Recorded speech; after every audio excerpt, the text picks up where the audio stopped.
I guess we're going dark. Spirit, do you want us to go dark? Okay, I guess we're going dark, you guys. I was so excited to speak with the dragons today. I set up a beautiful altar for them and everything.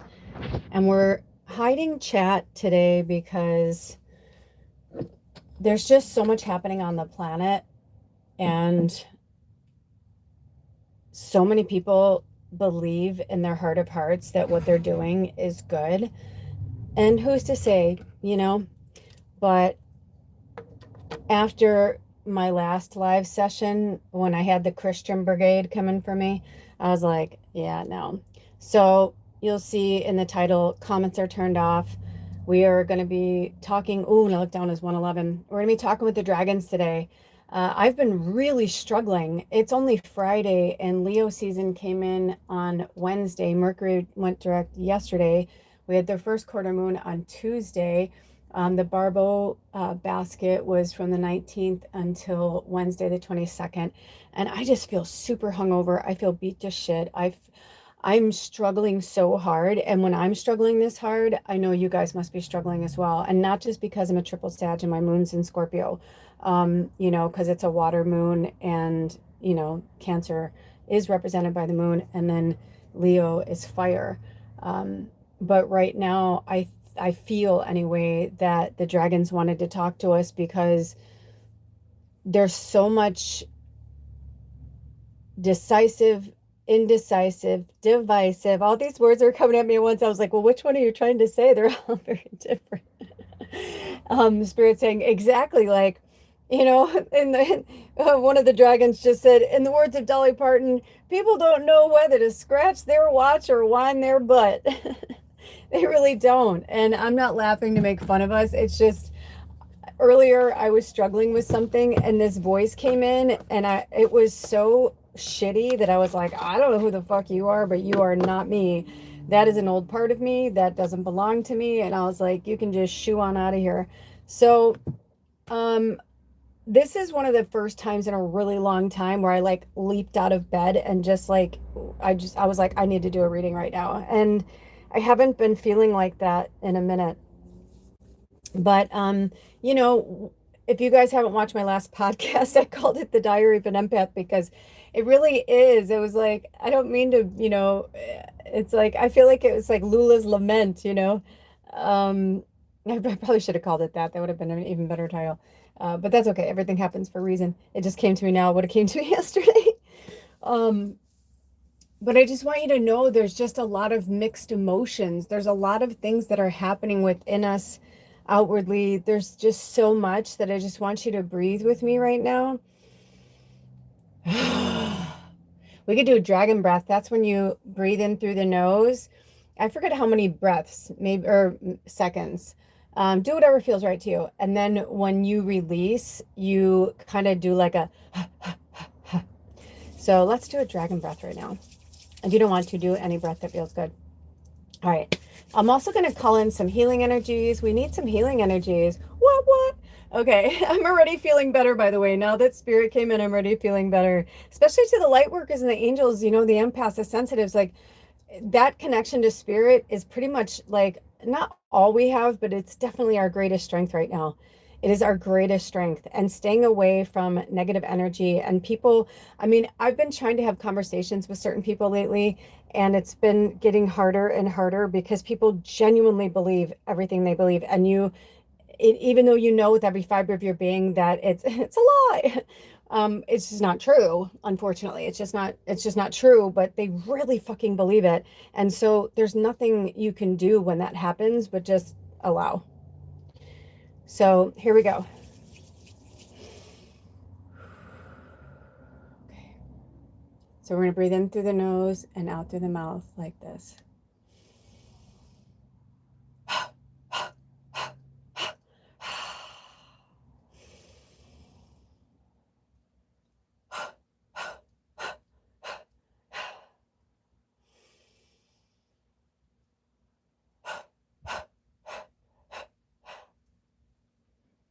Okay, you can keep going if you want. I just realized I need to blow my nose. Hold on.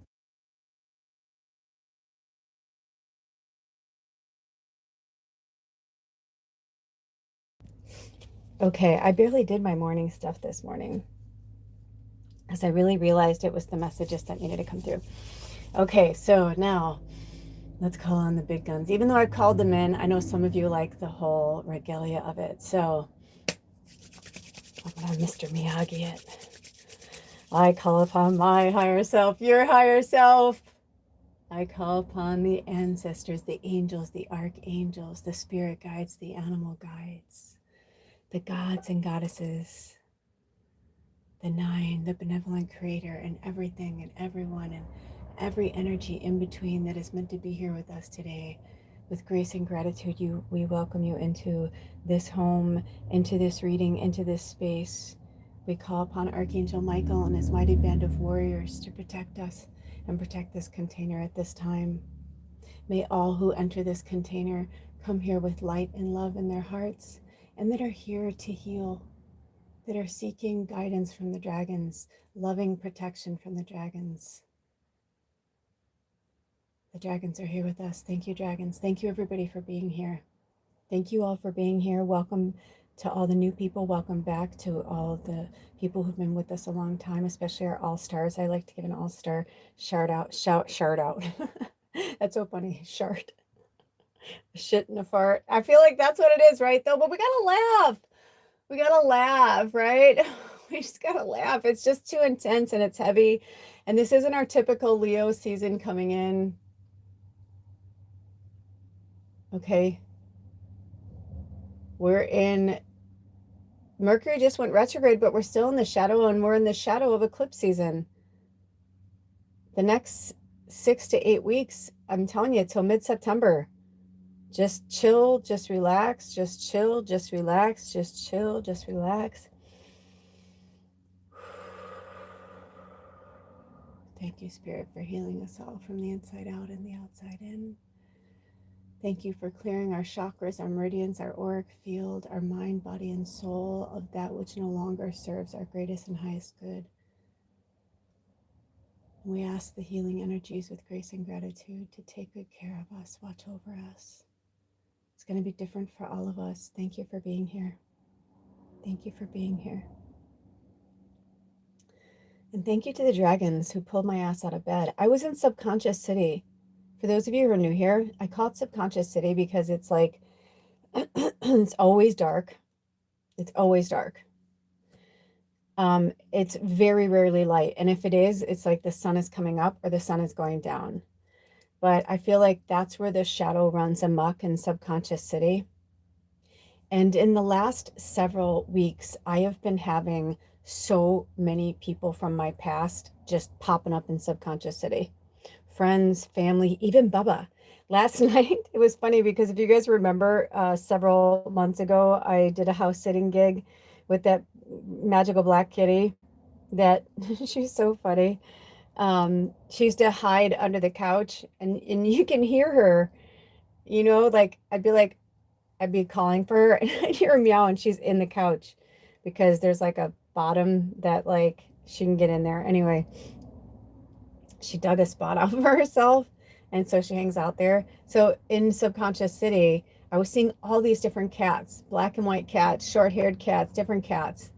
And I was like, I'd pick up a cat and I'm like, oh, and I'm like, you're not Bubba. And I'd put the cat back down. And I'd pick up another cat and I'd be like, you're not Bubba. And if you're new here, Bubba was Bubba the Great. She has her own channel. She is my familiar who passed away 13. I'd had her for just a few weeks shy of 13 years, but it was a year and a half ago. And she was, I said, Bubba, are you here? And I was in this weird, I don't know what it was. It was like a restaurant or something. And it was like a waiting room, but there were like couches and chairs and there's a bunch of people and there's cats and I don't know what the fuck was going on. You know, that crazy, you know, place in our subconscious. And Bubba crawled out from underneath the couch just like her cat did. It was really funny. And she's like, I'm here. I'm right here. She's like, I'm right here. I'm like, oh, Bubba, I'm like, and I was like crying to her and like having this moment with her. And those of you who don't know, I always called Bubba Dragon because she was definitely dragon. And I'm dragon. And if you found yourself here, you are either dragon or you have dragon guides or you're just part of the collective and you are connected to dragons and you realize that the dragons have power. Now, I don't believe we're doing a pick a reading. I feel like we're just going to be pulling cards, messages from spirit. If they have me pull, like, they may have me do timestamps later for like per dragon. But right now, the first dragon we got, oh, let me ask them. Hold on. I started to say the dragon and then they said, okay, do we have more? Do you want me to pull more than one card right now? Oh, they do. I don't know if they want me to, maybe they do want me to do like some type of, also I'm hearing, protect yourself with things like rosemary, and rosemary is a really good protector, especially if you have rosemary outside your house. That's awesome. Or plant rosemary outside your house. Right now, even though the shadow is part of us and we're integrating it, the integration is the tough part, right? Because we've been told to fear our shadow. We've been told to fear our nightmares and fear, you know, all of this. Anything that's not pleasant, you should fear it. And that's just not the way it works. That's just not the way it goes. So we have to face our fears and integrate them so that we can move forward. You need to be so solid in your own ground and your own footing that anything can come up to you and not rattle you and not shake you. And it is difficult to do, especially right now with everything that's happening on the planet. It's difficult. And that's why the dragons are here. They're here because they know, and a lot of them have been human before. So that's why they're here. We may even get, oh, Merlin just came out. Okay, it popped over. So yay, Merlin. So we got number 21, Merlin the Dragon. Do you want me to pull any more right now? Okay, the other ones are quiet. They're turned away. That's okay. That's where they're supposed to be. Also, I'm hearing it's good to hydrate right now and make sure that your skin has healthy lotion on it. For some of you that you're in a place where it's really dry, some of you, you're like, the humidity, I'm good, you know, but I'm just getting like my whole body, like I just want to like itch right now. And I've been feeling like that since yesterday. And I thought it was because I shucked a shitload of lavender. But they're like, it wasn't just that. So I feel like that's for some of you. Also, lavender, it's lavender season. I don't know, you know, it's interesting. I've been getting my lavender from the same farm for, I don't know, like 4 or 5 years. And you know, the Gundys, I always talk about them, but I haven't received any emails from them. So let's send them some positive energy, because I don't know if they're just not doing this year. Last year they were both battling cancer, but I thought that they were going to be okay. But I ended up harvesting lavender from a new and dear friend, and from their yard. They were like, I went over to their house to hang out, and I was like, oh my gosh, you have so much lavender. And I was telling them, they're like, you can come over anytime you want. So I went over there and I shucked a bunch of lavender. Also, this other card was sticking out to me. It's the Harmony card, and it's going in front of the owl and on top of the rose quartz. So work with rose quartz. And we're going to hear from Merlin the Dragon and from Harmony. But anyway, I will look into it and see if they are, maybe they redid their email list and I just missed it. Maybe it ended up in spam. But I'm going to research and see if they have lavender this year. And if they do, I'll put it in the description box for you guys. Because if you want to, like, you know, buy from really good people and it's like all natural, they do everything sustainably, and you know, which is actually kind of interesting to me that either one of them would be ill, but they work in the public a lot. And every summer, they actually took last summer off, but for several, like, I don't know, over a decade, every summer they were selling their lavender at the local farmers market, and they were famous for it and stuff. And so that takes a toll, you know. I think they're in their 60s. And, you know, doing that every week and setting up and breaking down and setting up and breaking down, I wouldn't be surprised. When I found out last year, I went to get lavender from them. And when I found out that they had, they're like, we're not doing it this year, I had a feeling something was off. But anyway, I wasn't called to get lavender from them. And of course, I'd want to support them, you know, but who knows? Anyway, but lavender is so powerful. And this is the time to get it fresh, pesticide free, you know, and make yourself some oils that you have, because lavender really helps with depression too. It's really good for calming energy. I harvested rosemary, lavender, yarrow, and what was the fourth one I got? There was something else, I thought. Maybe it was just those three. Um, anyway, but yeah, work with the plant medicine if you're feeling depressed. So all of these dragons in this deck come from different sections of the deck, and Merlin is from the Grand Master Dragons. And Merlin has to say, sometimes I'll break into their voice if they want me to. And so if I do, it is what it is. And that's okay because I'm channeling them. Okay, it says, Merlin the Dragon. To give him his full name is an incredibly large and sage old dragon whose message is one of teaching and learning.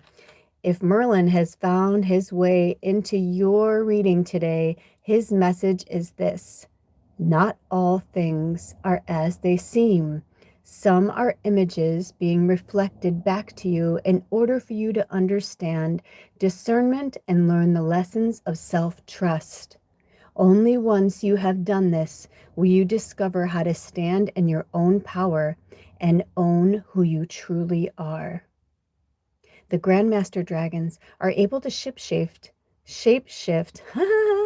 Interesting. What is that Freudian slip? What is that for? Between their dragon and human or angelic form. Oh my gosh. I wonder, okay, in whichever guise that Merlin adopts, he is the teacher of the teachers. So heed his wise counsel.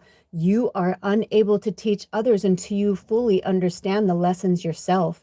Once you have mastered these, you are in a position. Oops, hold on, my glasses fell off. You are in a position of clarity and ownership and can share your wisdom with integrity and power. Until then, hold your tongue and continue your journey, discovering what you need to learn. Interesting.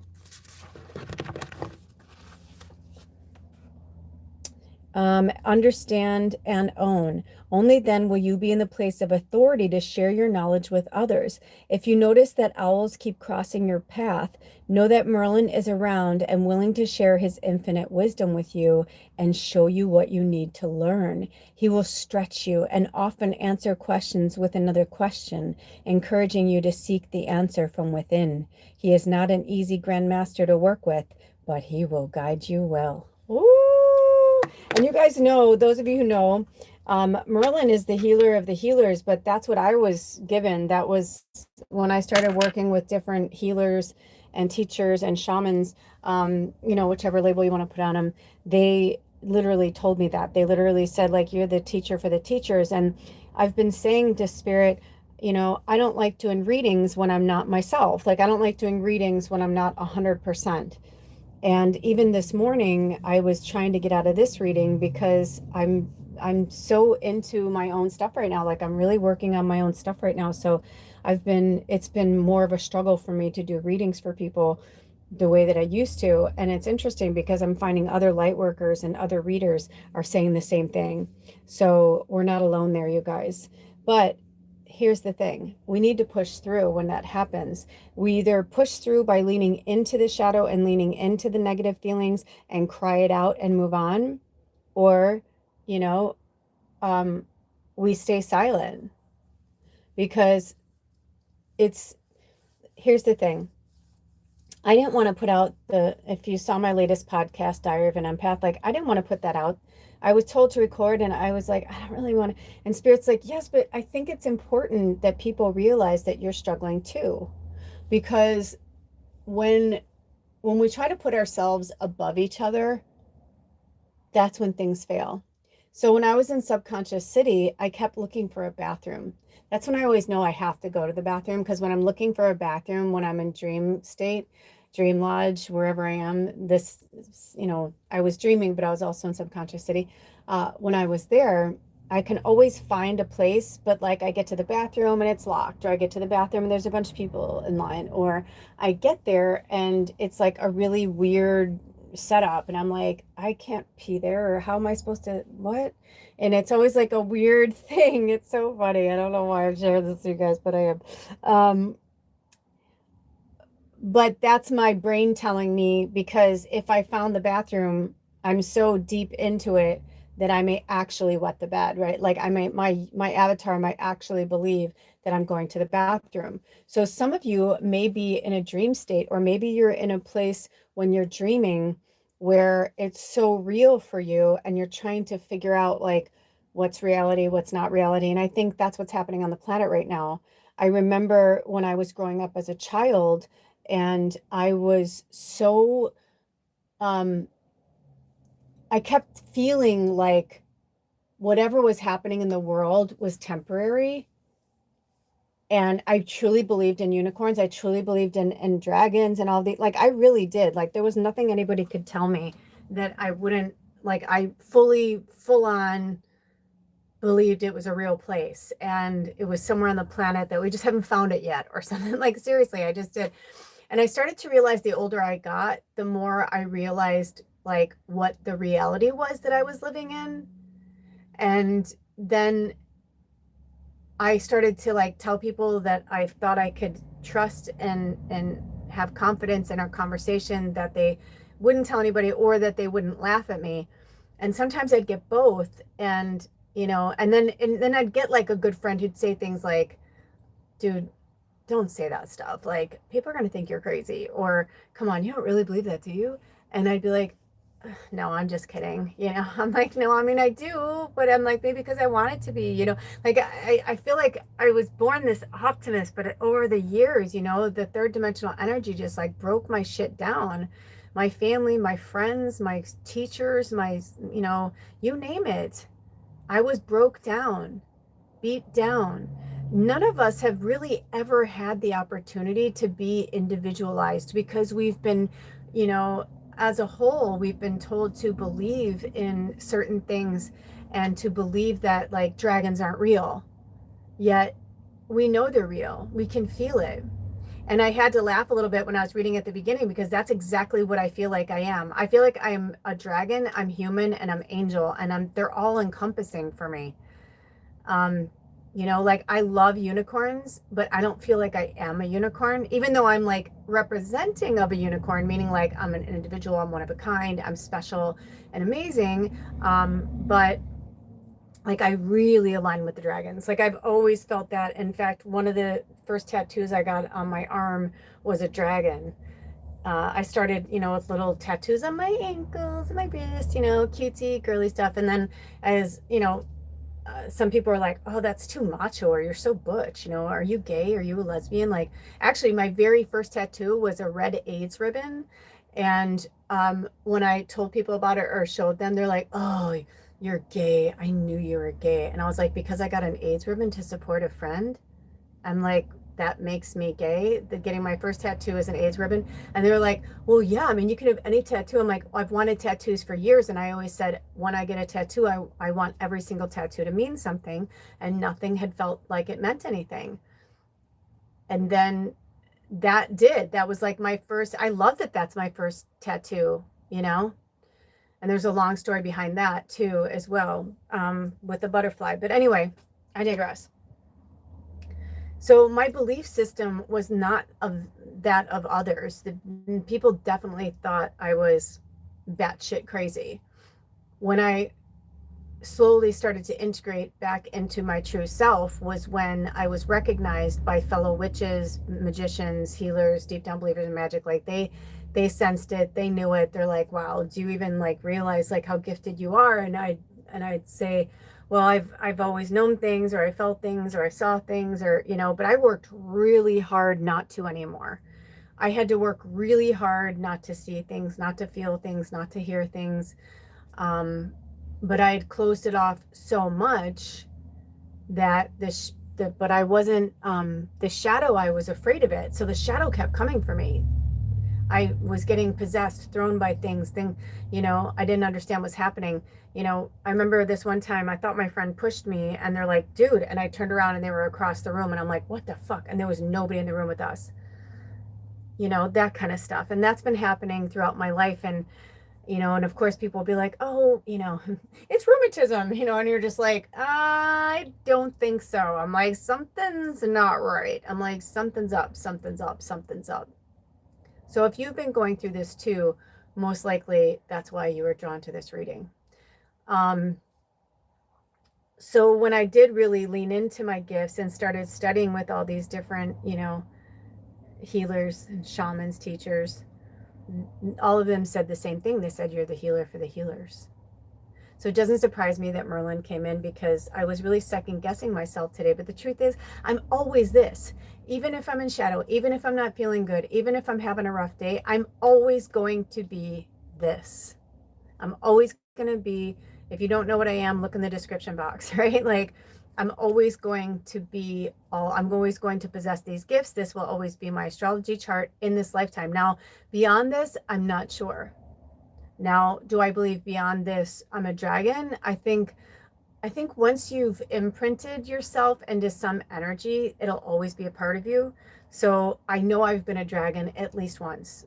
I know that at least here's what I feel. This is what I feel. I feel that dragons, unicorns, Pegasus, angels, I believe they all come from the same realm. I believe that they were created before humans. So they have a different knowledge base, a different soul base, a different just base in general of everything, of the universe itself. So on this planet, in this solar system, this is planet Earth. We are humans. We are human doings, as the dragons call us, and this is what we're doing here. But in other realms, and maybe another planet, another galaxy far, far away, we could be different energies, different creatures, different, you know, whatever. There could be a galaxy or a universe that's just dragons. I don't know. You know what I mean? Like, that's the thing. I feel like spirit gives us what we need when we need it. They give us proof to show us when we need it. I mean, think about it. I cannot tell you how many times people, when I tell them what I am, it's like they want something right off the cuff. And, you know, whenever people do that, I tend to, you know, if it's playful, or I can tell they're really inquisitive, I'll say something kind of funny or smartass. But if they're trying to play me, or they're trying to like see if I really possess these gifts, spirit will usually give me something really dark and shady, like, you know, about them. And if it's just me and them, I may say it, and then they get kind of spooked, and that's it. And they leave the, you know, chat, or they leave my presence in the grocery store or whatever. But most of the time I try to come from love, and, you know, I'm not a bully, right? Just because somebody's bullying me, I don't need to bully them back. But sometimes people need it. You know, I had a situation recently where somebody told me something that had transpired between them and another person. And I was just like, dude, that's like not nice. That's not really cool. They're like, yeah, but they're an asshole and they deserved it. And I'm like, you know what? It's not our job to be the judge, jury, and executioner. Like, it's not our job. Now, sometimes people are placed in someone's path to give them a little, you know, comeuppance that they need at that moment, right? But right now, I feel like the whole planet is going through this, you know? So there's no, it's like we can throw out terms and phrases and labels and situations, you know, about what's happening to each of us and on a whole as a planet, in our solar system, in the universe. But whatever happens on Earth literally ripples into the entire universe, because Earth is a training ground for our souls. So we may live or reside as another being on another planet, or, you know, another galaxy. Maybe we're clouds, you know. Maybe when we are like taking these cameras and going deep into space, you know, maybe when we think we're looking at like just cloud formation or like gas formation, like maybe they're actual beings. You know, I mean, nobody really knows. Even myself, I can only tell you what I feel. I can only tell you from my experience and my level of consciousness. And if you look back at my other readings, you know, I wasn't where I am now. You know, just like in the future, I'll look back on these readings and I'll have progressed further beyond this. You know, that's the whole point of it. It's the evolution. So some people want to stay stuck. They want to stay in the past. that feels comfortable. Some people want to stay in the comfort zone. They want, mommy, daddy. They want, I'm like seriously seeing like a baby sucking their thumb. And there may be some of you that are like kind of stuck in that right now, and that's okay too. It's interesting because like one of my dragons that's coming through is like they have a hard time. Like, dragons don't have ego, but they also don't apologize for like what they think or feel. And so what I'm getting from them is that kind of like, cowboy up, man up, you know what I mean? Woman up, whatever you want to say, right? Like, put in whatever feels good to you. But like, they're saying, this is the time, this is the hour. You have the strength, you have the power. That's why you are here. So I feel like, the Lionsgate portal is opening up soon, and we are like at the precipice of it. Also, the North Node is going into Aquarius and South Node is going into Leo in a few days on the 26th. So today in real time is Friday the 24th, but on the 26th, things are going to shift, and they haven't been in this energy for 18 years. So think about like where you were 18 years ago.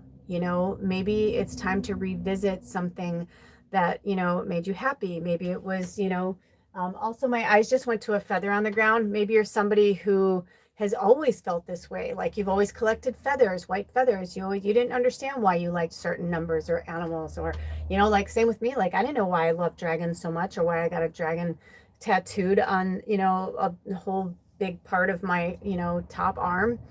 I just knew I needed to, and when I look at all my tattoos now, it's really interesting how much, like, I've got a lot of words on me, and I have different languages on me. It's like, and I have Chinese and kanji, even though a lot of people say, Japan derived from China, but at the same time, it's like, it's kind of like the Old Testament and the New Testament. It's like people, it's funny to me when people will be like, oh, I'm a Christian of the New Testament. And I was like, it doesn't make any sense to me. That's like saying I read the Harry Potter series, but, I didn't like that story. It's like, yeah, well, that story made Harry. So you may not like the story, but it was a lesson, and it was something that needed to be learned. And even the Bible, I feel like it's like this old, outdated, archaic thing that was created, mass created, by men to predominantly control the masses. Religion and politics have been the same throughout the dawn of time and human on planet Earth, right? So when this planet was, oh, I just heard discovered. That's interesting. Where did that come from? I was gonna say created, because I'm Lemurian, and from my understanding, the Lemurians were the first race of beings on the planet. They come from the angel realm, and witches and healers and deep down believers. That's why I say that, because witches come from the angel realm. They're angels. They're here to help bring ourselves back to Gaia, the earth on which we were created and walk on and die on. And but we are as above, so below, but we're also connected to the universe, the stars.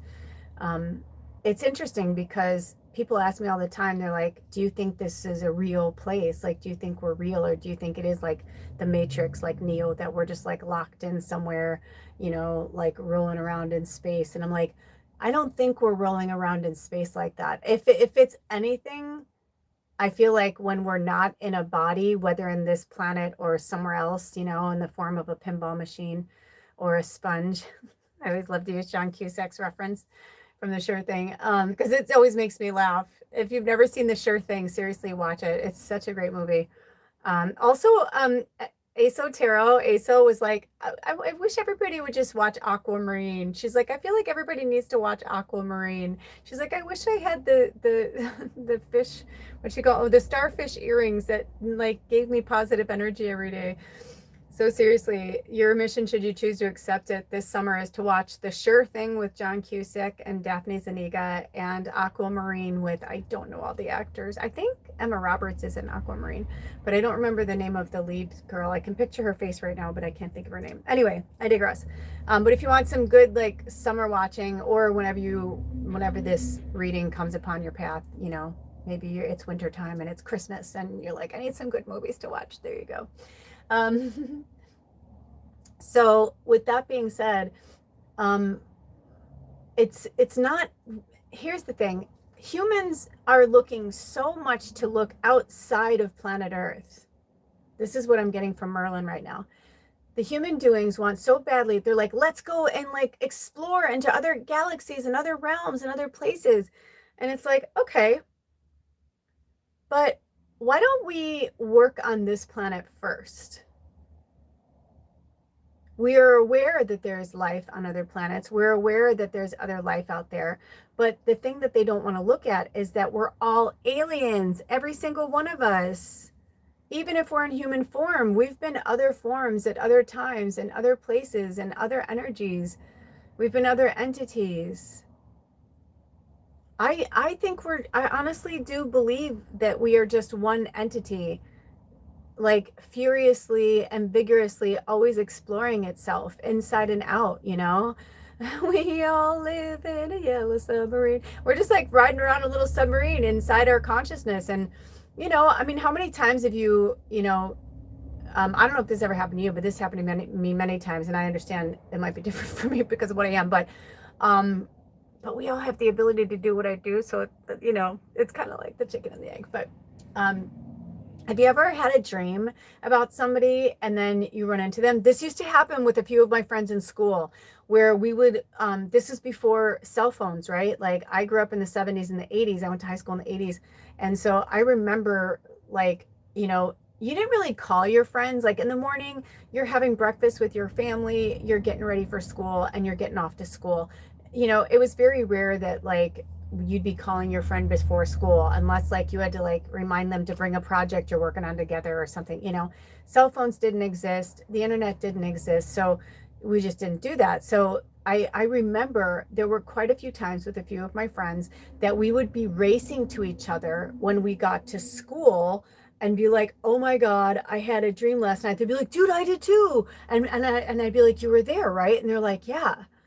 So you know, when we're children, we're a lot more open to the unknown.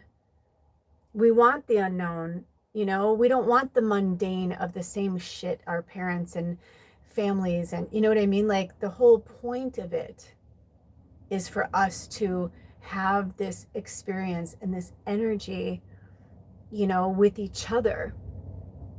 But then the programming comes in, and the keeping up with the Joneses bullshit comes in, and I want to be rich comes in, and I don't want to have to work, I just want money. You know, it's like all these things. But when we're children, you know, most of us don't have cares, right? Now, of course, there are some kids that have cares and worries more than others, and they grow up way too fast. And if you found yourself here, most likely you probably grew up way too fast, because light workers, healers, deep down believers in magic, you know, we have a different connection to spirit. We have a different connection, you know, to the outer realms, the inner realms, and humanity, because we've done this before, whether on this planet or another one. I feel like a lot of people who have, you know, quote unquote special needs, or what people call autistic now people are just fucking slapping on labels. Oh, they're autistic. Oh, they have special needs. It's like, maybe they're just special. Maybe they're just different, and that's okay, you know, because we're starting to see why we became one, and why the sitting American president and a lot of these leaders, why we just want to beat the crap out of them and pummel them and be like, you know, stop making fun of the woke movement, or stop making, you know, because how can they make money off of us if we don't stay stupid sheeple? How can they keep making money off of us like the gross, disgusting, vile beings that they were created to be on this planet right now? I mean, love them or hate them, they were created just like you were. And, you know, they chose to play that part. I mean, I've said this for years. For all we know, the sitting American president, I mean, there are times where I'm like, man, I would do everything. And if there was a way I could, I'm like, Spirit, if there's a way I'm meant to have a conversation with them before they leave this planet, I'm like, please make it happen, because I would love to just sit down with them and have a real conversation. And they probably most likely wouldn't be able to have a real conversation, because people who are that deeply insecure, if they're not leading it and they can't control the narrative, then they can't have a real, true, bona fide conversation. And that's what's happening on the planet right now, you know? And people will cheer and root for the person that's going to give them what they want until they don't get what they want. Then people turn, then people change, then people remember, then people wake up. But right now, you know, for all we know, the sitting American president could have been a perfectly sweetheart angel in all of their lives. And this one, they were like, I want to play the bad guy. I want to play the bad guy in this movie. You know, they're like, I want to play. Because I remember one of the first times I was watching a movie with my mom, and I remember saying something like, I hate him. I hate him. I remember saying it with such vigor. And my mom was like, well, you can hate him if you want, but he's doing a really good job. And I was like, what do you mean? My mom's like, well, that's an actor. That's not a real person. That's the actor. But that shows you what a great job that actor is doing. I want to say It's a Wonderful Life, because even though The Wicked, The Witch of the West, and The Wizard of Oz, like, because that was like the three, or I should say the four biggest movies for me growing up were Gone with the Wind, Wizard of Oz, It's a Wonderful Life, and E.T. Like, I swear, like, those are the four movies that I based my life on because they were huge favorites in our home.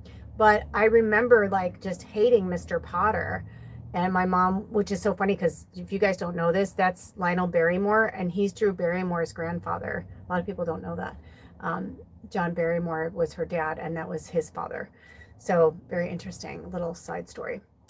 So, and he'd be like, oh, that's sentimental hogwash, you know, and Mr. Potter was just like such a crab apple. And I was like, why is he so mean? He has everything. Like, what's wrong with him? And my mom's like, yeah, but he doesn't have everything, does he? He doesn't have love. He doesn't have a family. He has a guy who pushes him around, but the guy's getting paid to push him around. He's not doing it lovingly.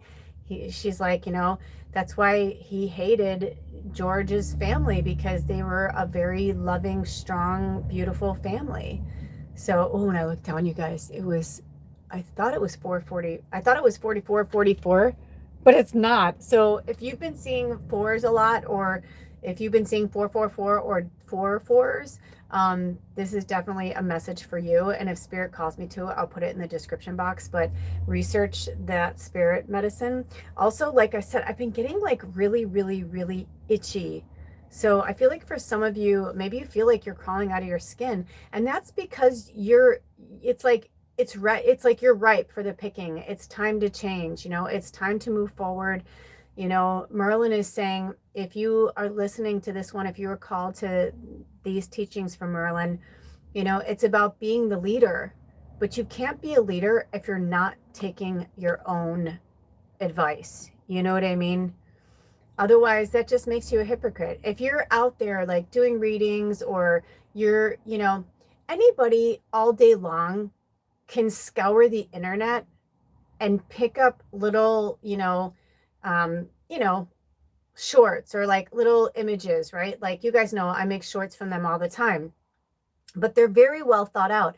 I don't just like take something that I see and I'm like, oh, that's a really moving quote, and just slap it up there. I put a quote, I think about the quote, Spirit will bring a song to me to put with the quote, and usually I put something insightful in it, right? But anybody all day long can just feed people bullshit. I found recently, it's just so gross, you know, that people, they do this where they scam, you know, they're doing these scams where they take somebody else's stuff. I recently was on one of my channels, I think I was posting something, and I saw Magnetize Yourself, who you guys know I talk about her all the time, Infinity. She's like one of my favorite ones.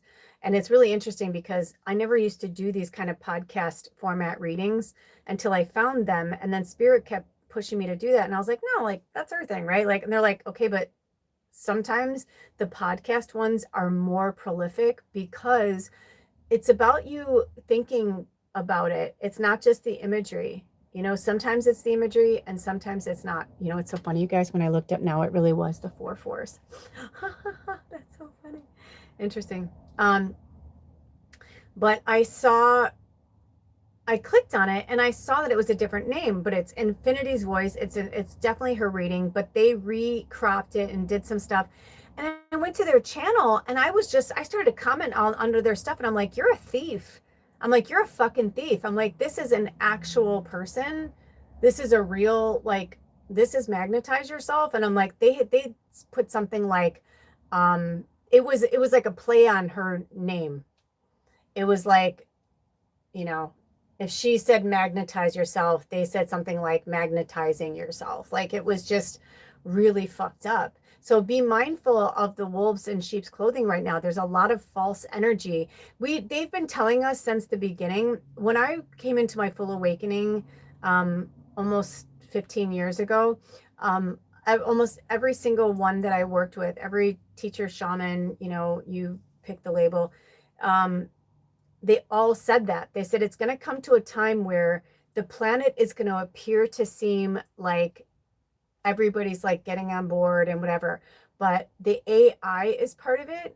They're like, this, the sad thing is there's some really good parts of AI that the dragons, the angel realm, that other realms are working through, right? It's like, did you ever see that movie where they were going through the electricity? The ghosts were going through the electricity and people realized that when the electric wasn't on, they couldn't come out. And like one had escaped and like they turned the electricity back on. I forget what movie it was from. I've actually seen it in a few different movies over time, but that's kind of what's happening right now. The internet is like this free space and it's like the Wild West kind of. So you're going to see things that are real and you're going to see things that are of the false matrix and of the shadow, because they know that they're losing control. They've been losing control for a really, really long time, and they know that, and they don't want to. They don't want to lose their money. They don't want to lose their power. They don't want people to tell them what to do.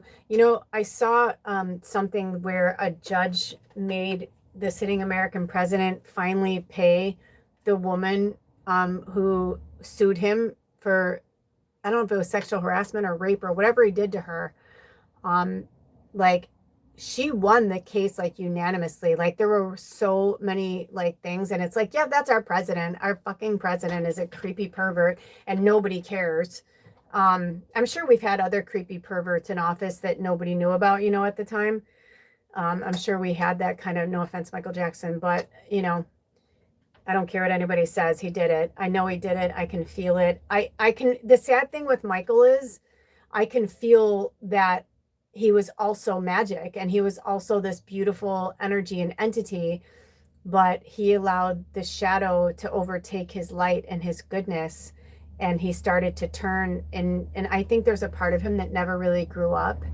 And I think that somehow, some way he found it okay to have these relationships with these children, you know, and I send him love and I send his family love, because I think that he was very, very abused and neglected and molested himself. And most pedophiles and predators that has happened to them. So that's why the sitting American president, I give him a lot of grace, because his father was a monster and everybody talks about it. But then I feel bad for his dad too, because the monsters start somewhere.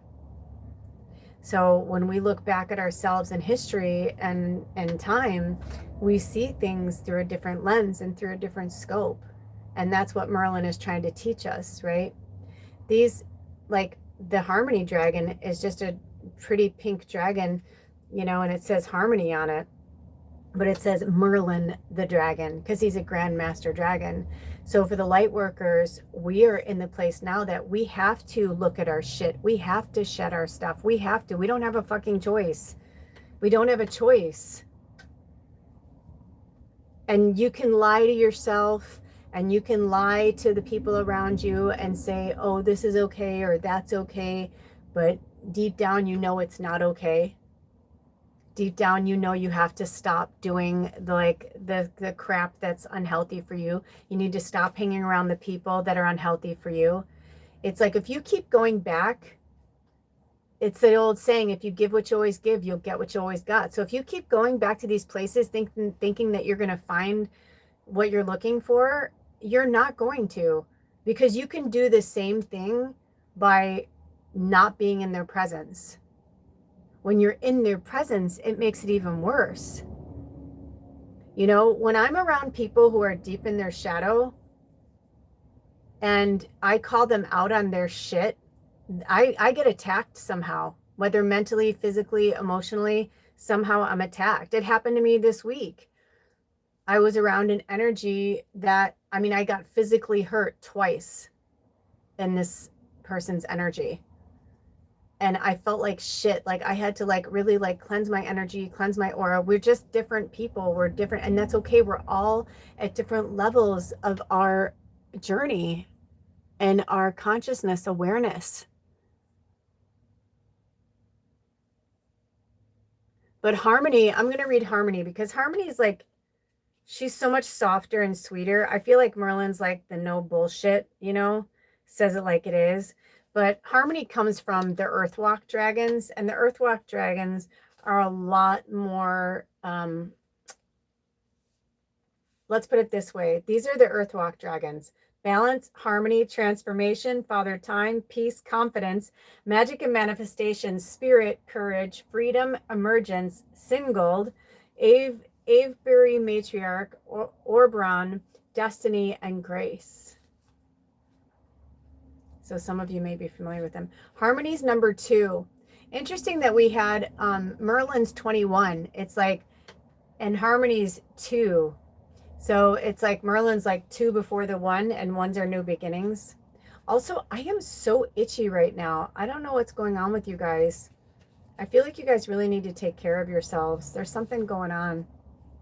Okay, Harmony says, Harmony is the first shy. Now, this is coming from the person who created this deck, okay? This is coming from Caroline Mitchell. And she says, Harmony is the first shy dragon that I met. She was peeking out at me from behind a huge curtain when she first appeared to me.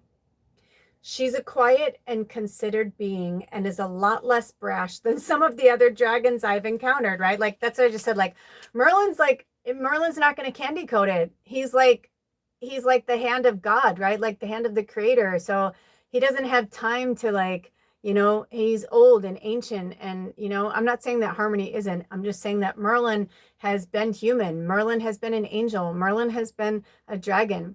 As far as I know, as of right now, Harmony's only been a dragon, right? So like if she was created just to be that, then she's allowed to live in that energy. But some of us, we are created for more than just like a very singular linear, you know, energy. If you found yourself here, you know, most likely you are a light worker and or earth angel of some kind. And, you know, spirit's here to kind of snap you out of it.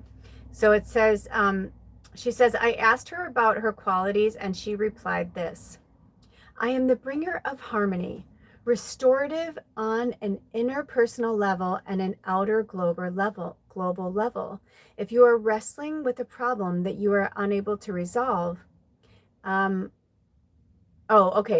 this is the narrator. If you're wrestling with a problem that you're unable to resolve, ask her to bring her beautiful, harmonious influences to the situation and guide you in any steps you may need to take.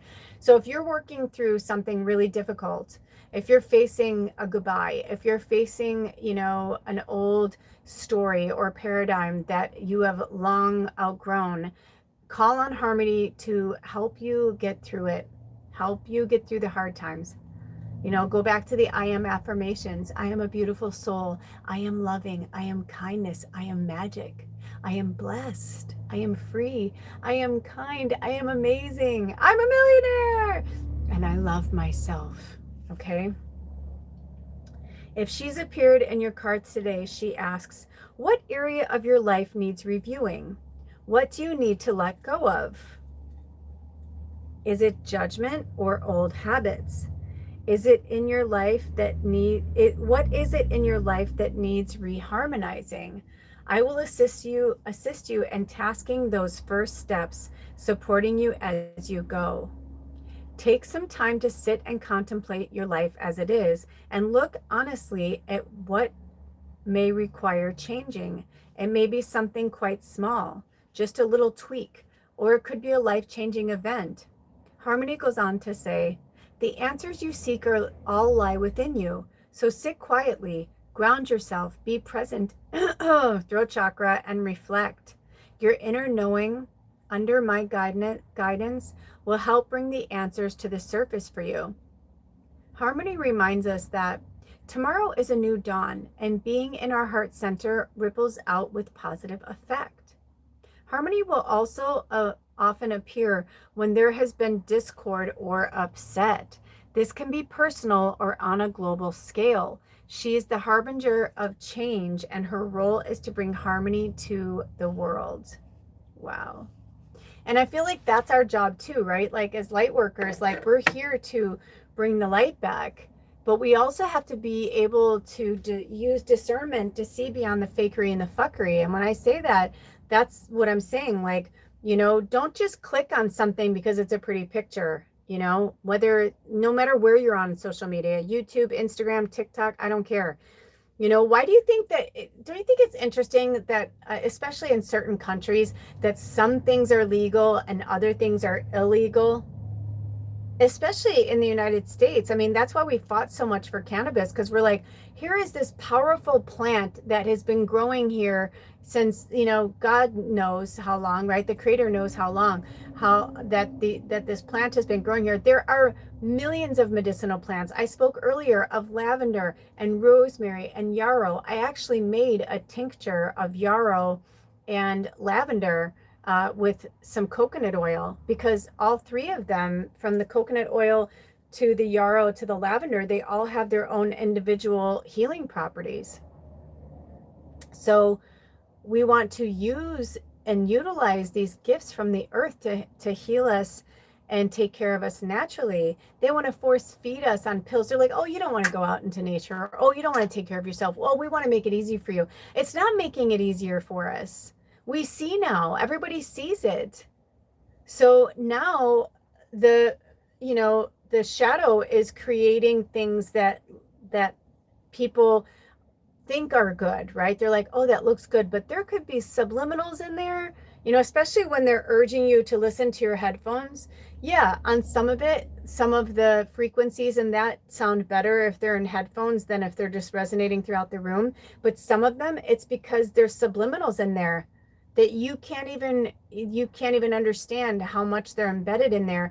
And one minute you think you're watching something about dragons and taking your power back, but in the subliminal, it's like somewhere it's like speaking to your subconscious and telling you to, surrender to the, to this, and don't believe in that. I mean, it sounds crazy, but why does that sound crazy?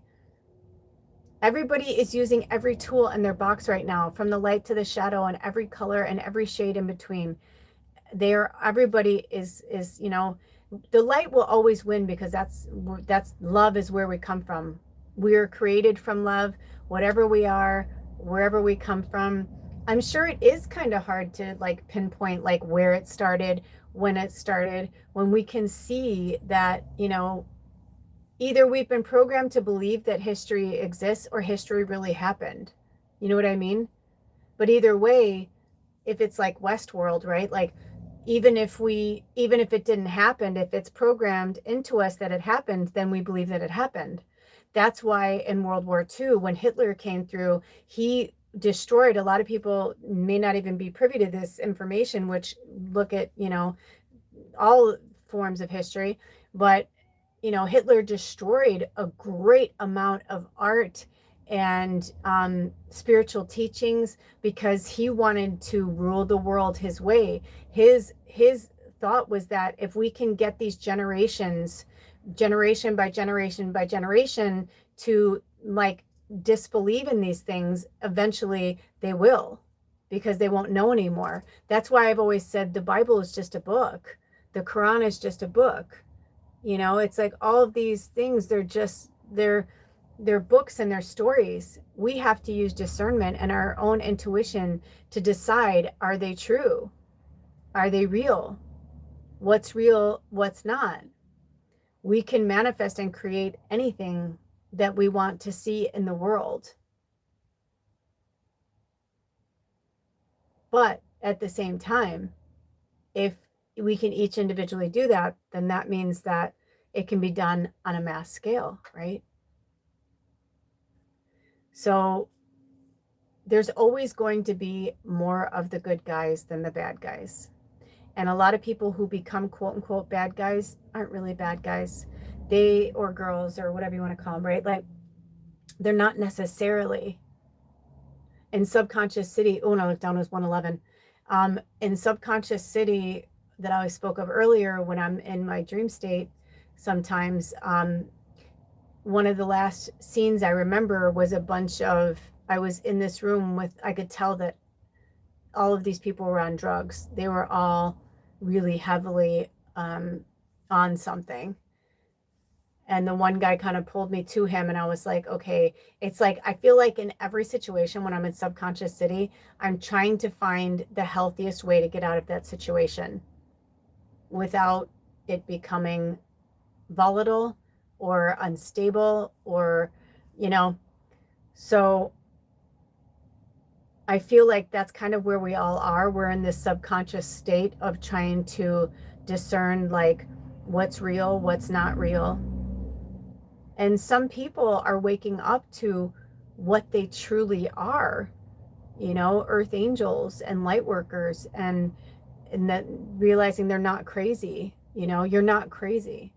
There's nothing, the dragons have told us for a long time that it's the ego that tries to drive the bus, so to speak. Since I've been doing this reading, I've had my eyes closed and I've had my eyes open, and it's so crazy how many people in just an hour have come online, gone offline, come online, gone offline, come online, gone offline.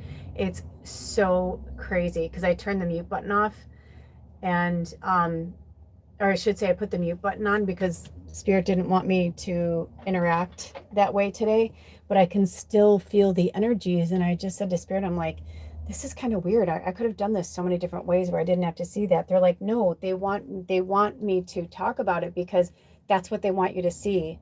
Drink some water. That so many people, billions of people on this planet right now, are going through so many different things at the same time.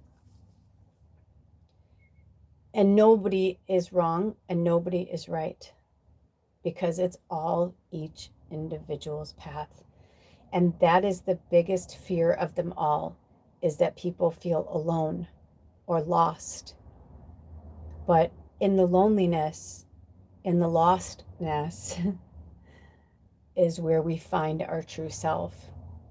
So as Merlin said at the beginning, meditate, get quiet, and stop seeking out readings. I've been doing it too. When I'm starting to like feel unbalanced or I'm not sure what's going on, that's the time to go within.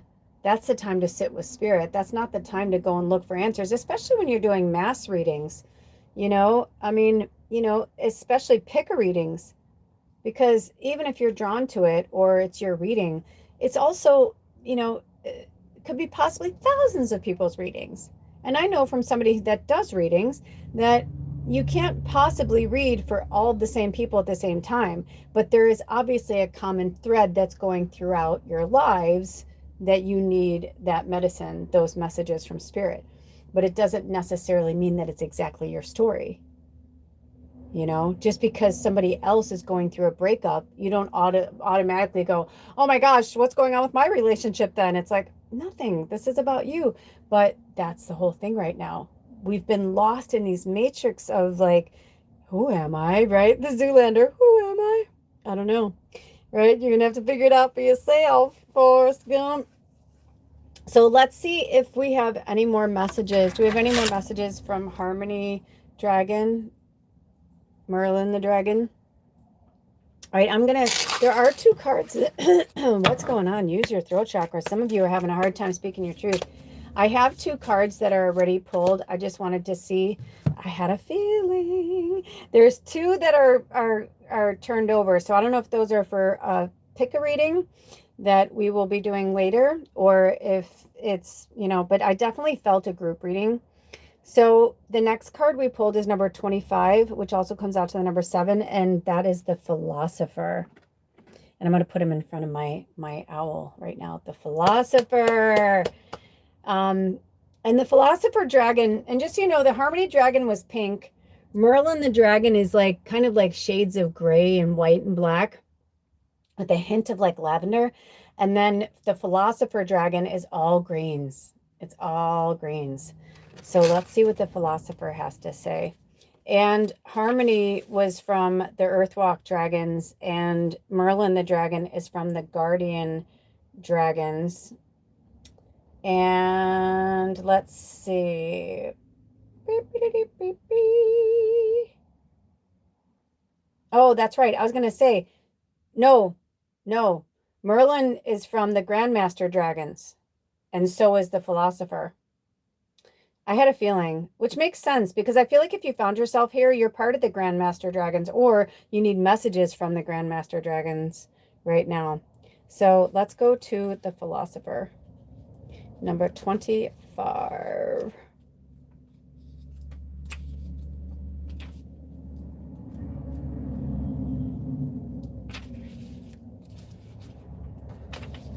Okay.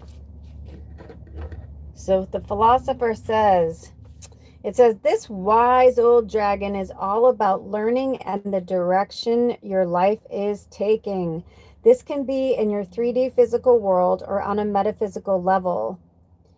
The Philosopher shows up when you have been considering taking up any kind of study, whether you are returning to or continuing with formal education or undertaking personal or spiritual development.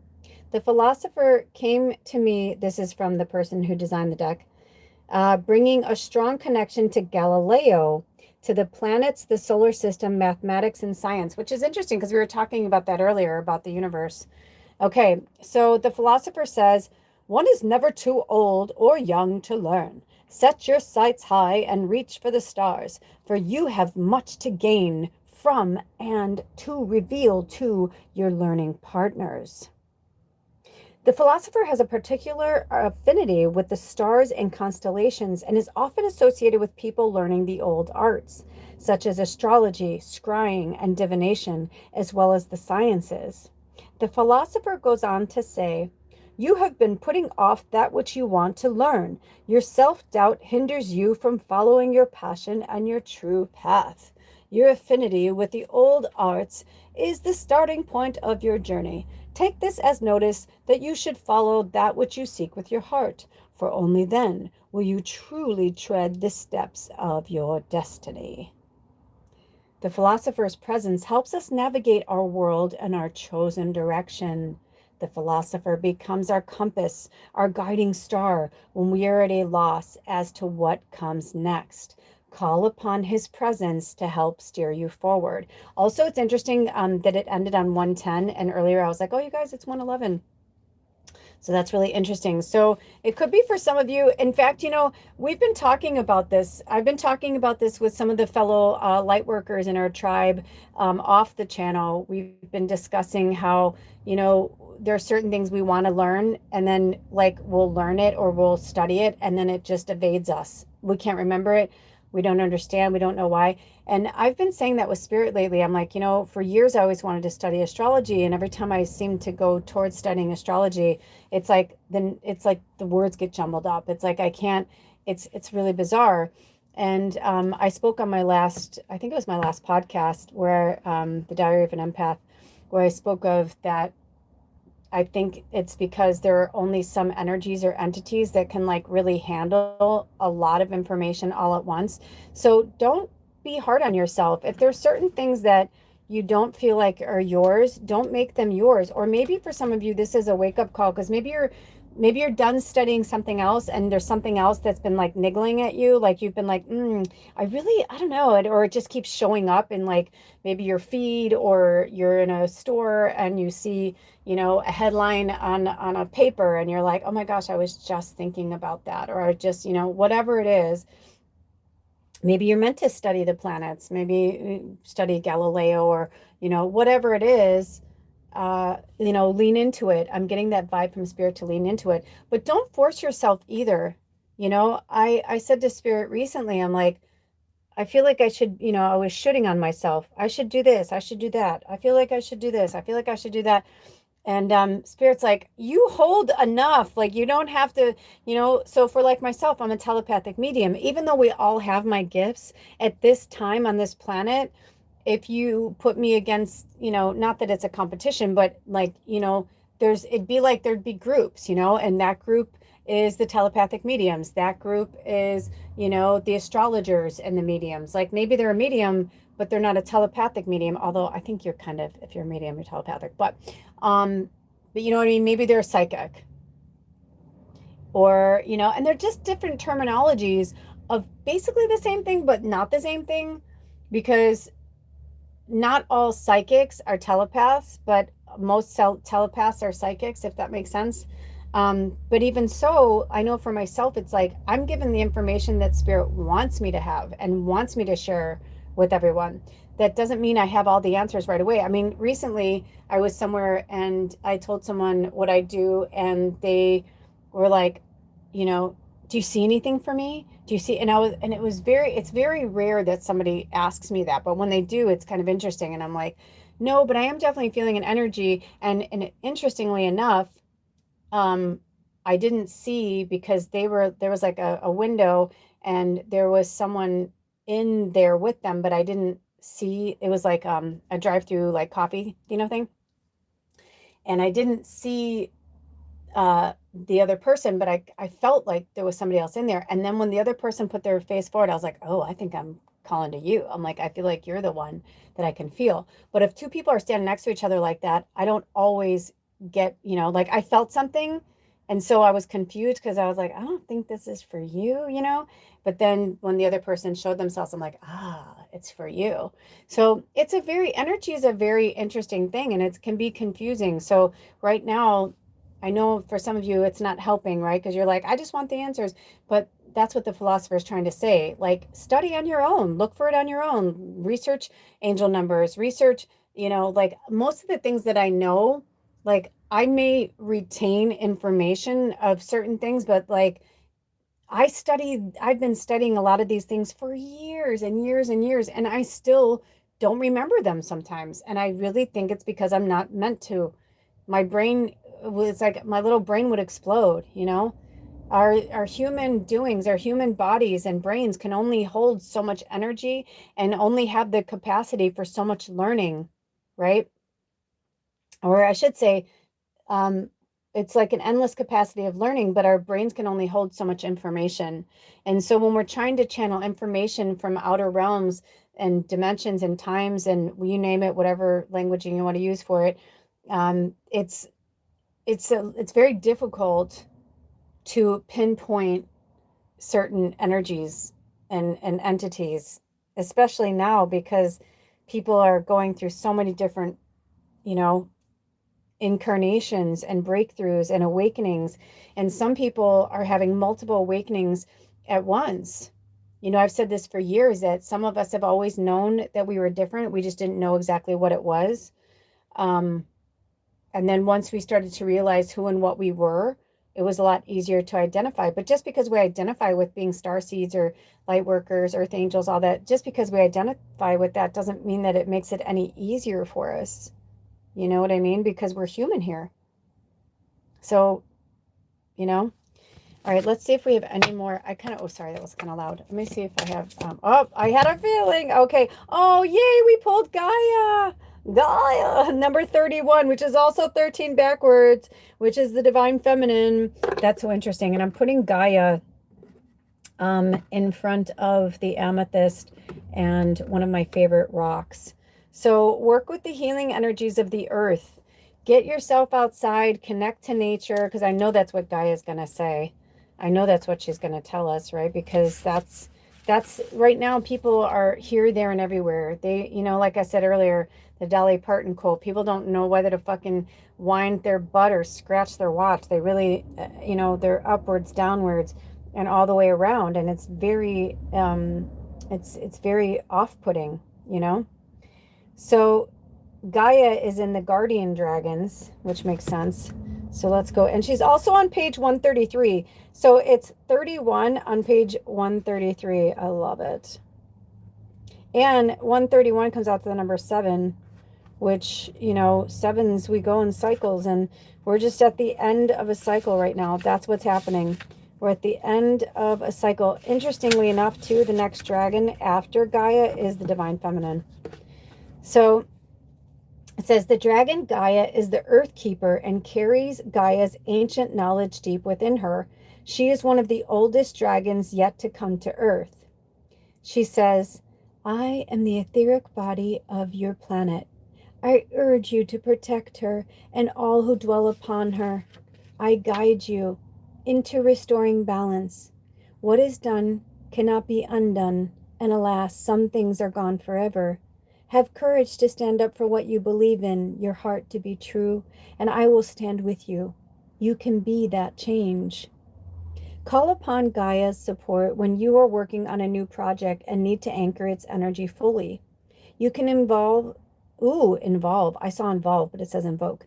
You can invoke her wisdom when any form of group work is taking place to anchor the collective vibration to the planet. I also just saw fall, that we're going to have like more massive awakenings and things happening this fall. I just heard I saw like a celebration in the fall.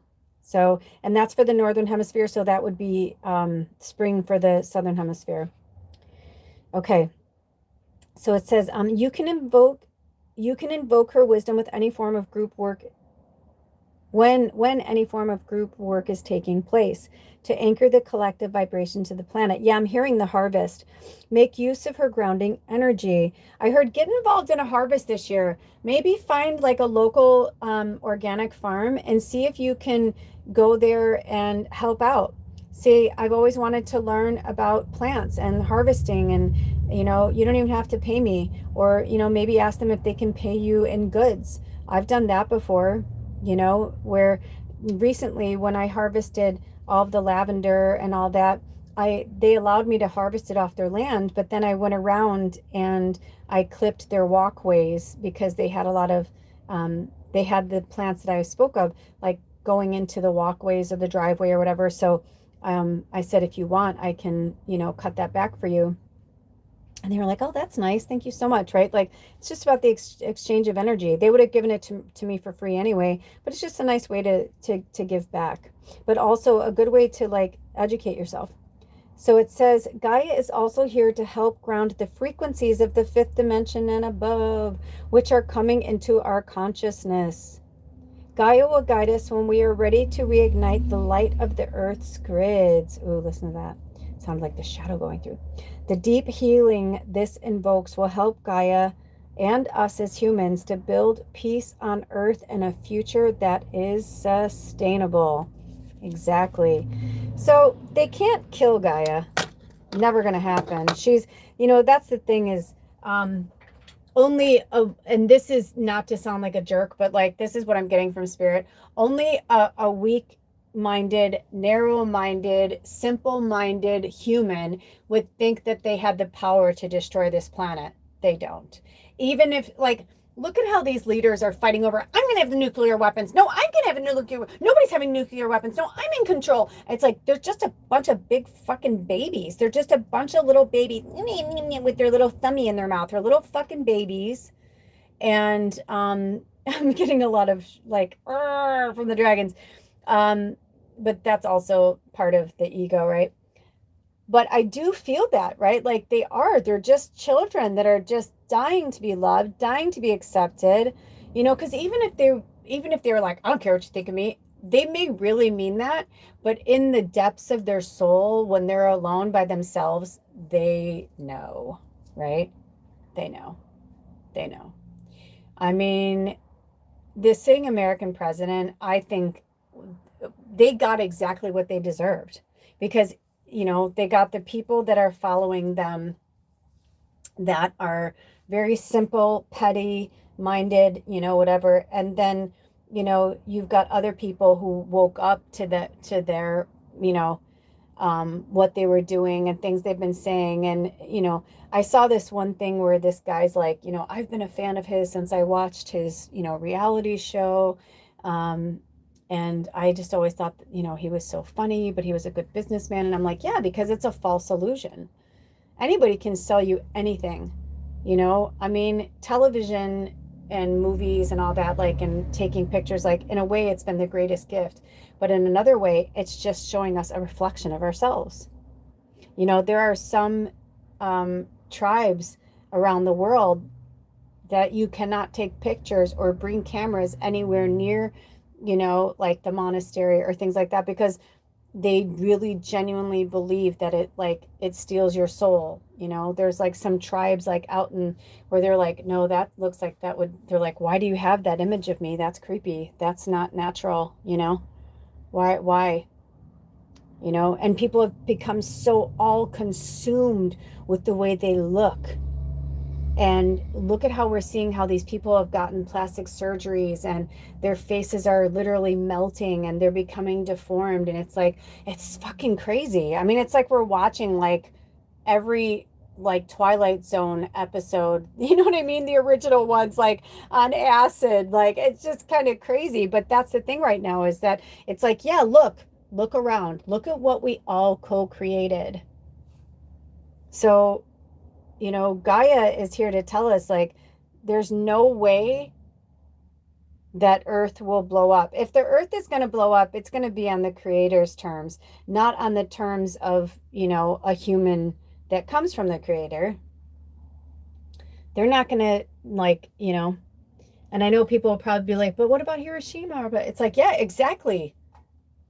Like, that's enough.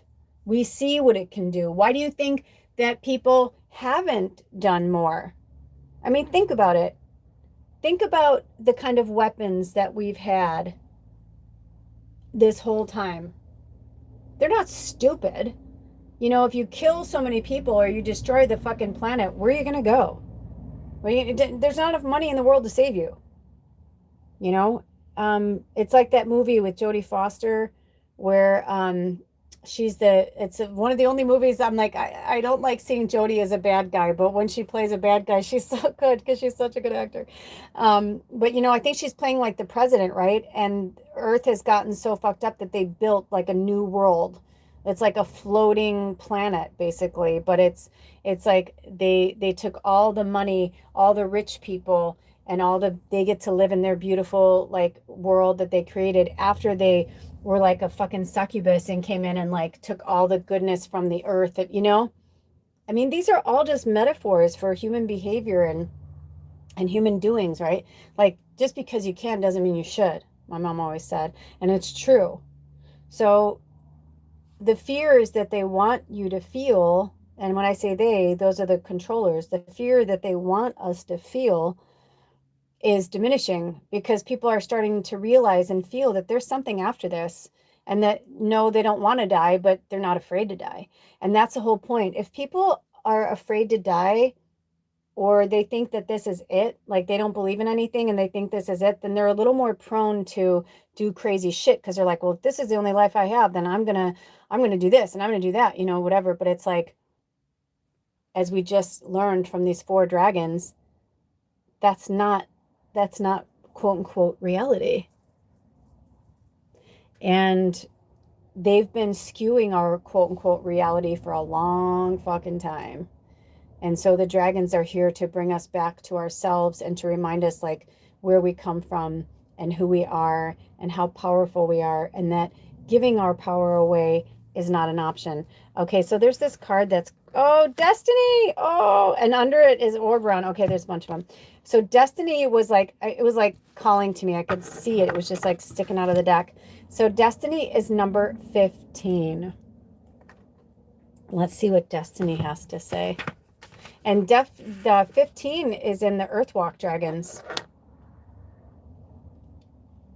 They didn't have me read the things about the dragons, but I guess it's because it doesn't matter, you know, like if it's meant to be, they would have had me read it. Well, it's on page 85, which is also number 13. Seriously, you guys, I'm getting itchy again. Somebody, you got to take care of your skin. You got to stay hydrated. Drink clean water. Put clean products on your body. Don't be putting chemical, I used Vaseline Intensive Care for years and years and years, their lotion. I used it for years until I don't know where I was, but I was telling somebody about it, and it was a friend of mine who was like more of a naturalist and into sustainability. This was like 20 something years ago. And she said, "Do you know how much chemicals are in there?" She's like, "There's petroleum in there." Like, what do you think petroleum jelly is? And I was like, what? And so investigate and find out. Now, mind you, there are some things that are in our foods or in our products that it may have a long name, because people say, oh, if it's got a long name, then it's bad. And it's like, not necessarily. Sometimes they'll put in like the real name for yarrow instead of putting like the yarrow plant. They'll put in like yarrow bagiticus, you know what I mean? Whatever it is, but like the Latin term, sometimes they'll put in like the technical scientific name, but then they'll put in parentheses like yarrow, or like, you know what I'm saying? But just do your due diligence and do your research. Okay. And also, it could be that some of you are having allergies. Maybe you have, because I shucked a bunch of lavender yesterday and I was like super itchy, and I'm like, oh, that makes sense, because I had it sitting in a bowl on my lap while I was like listening to stuff, and I just like shucked for hours while I listened to like podcasts and music and stuff. Um, and then I got up and I was like, oh my gosh, I'm so itchy. Like I can feel it all on my body. I also could see like all the little buggies that had been like living in there, and I had to like shake out my whole bed and like shake everything out. But I did all that yesterday, and I felt really good when I went to bed last night. Now out of nowhere, and I didn't even have the heater on last night. So I know that's for somebody. Okay, let's get back to Destiny. So it says, Destiny is a mighty dragon of great authority. She has no time for quote unquote fluffiness, ego, or human dramas, as she puts it. She and her kind have been hidden in the depths of the earth for eons. I've always said there's dragons on this planet, waiting for us to be ready to take back our power and stand in our individual and collective might. She wants to galvanize us into action so that we stand strong against adversity and, if necessary, fly in the face of authority to challenge systems that are no longer fit for purpose. Destiny says, if you want change, you need to be that change, not wait for others to do it for you. You do not need their permission to live your life your way, nor can they absolve you from responsibility.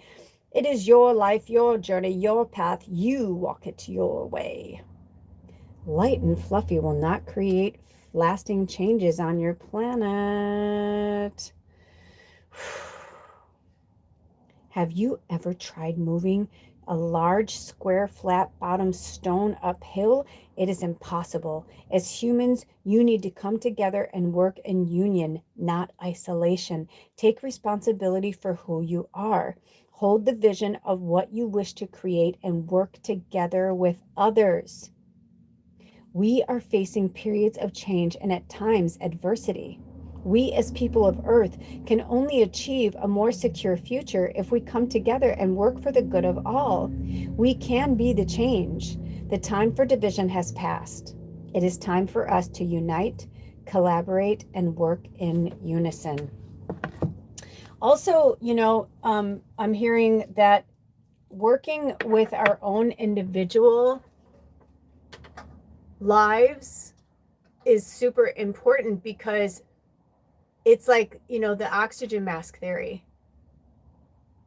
If you cannot breathe, you cannot help somebody else. If you are not working through your healing, you cannot heal other people.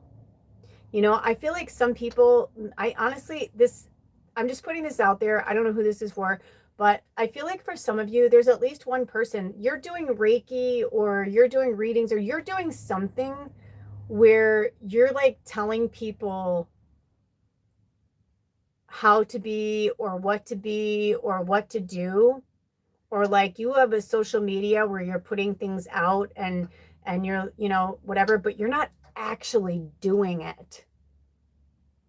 And I mean, I'm not trying to dog you, but I definitely get the vibe from the dragons that they're calling you out.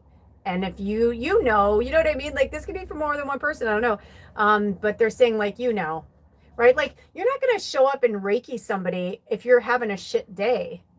I mean, I've had readings or there's been times where I have planned to do healings on people or readings for people. And, I can tell when we start this session, I'm like, you're not here right now. And, I used to get frustrated because I'd be like, I spent, hours like meditating, getting ready for this. I used to get frustrated when people wouldn't show up for themselves. But now I just am like, well, at least I got that, now I feel good. You know what I mean? But I'm just sad that like, you're not open to that healing right now. And I'm not going to work on you when you're like that. I had a situation where recently where I have a cancellation policy. I have a 24-hour no call. No, like if we're meant to like have a session on the phone or Zoom or in person, you have 24 hours to cancel with me. Otherwise, you don't get your money back. I do it on the first one.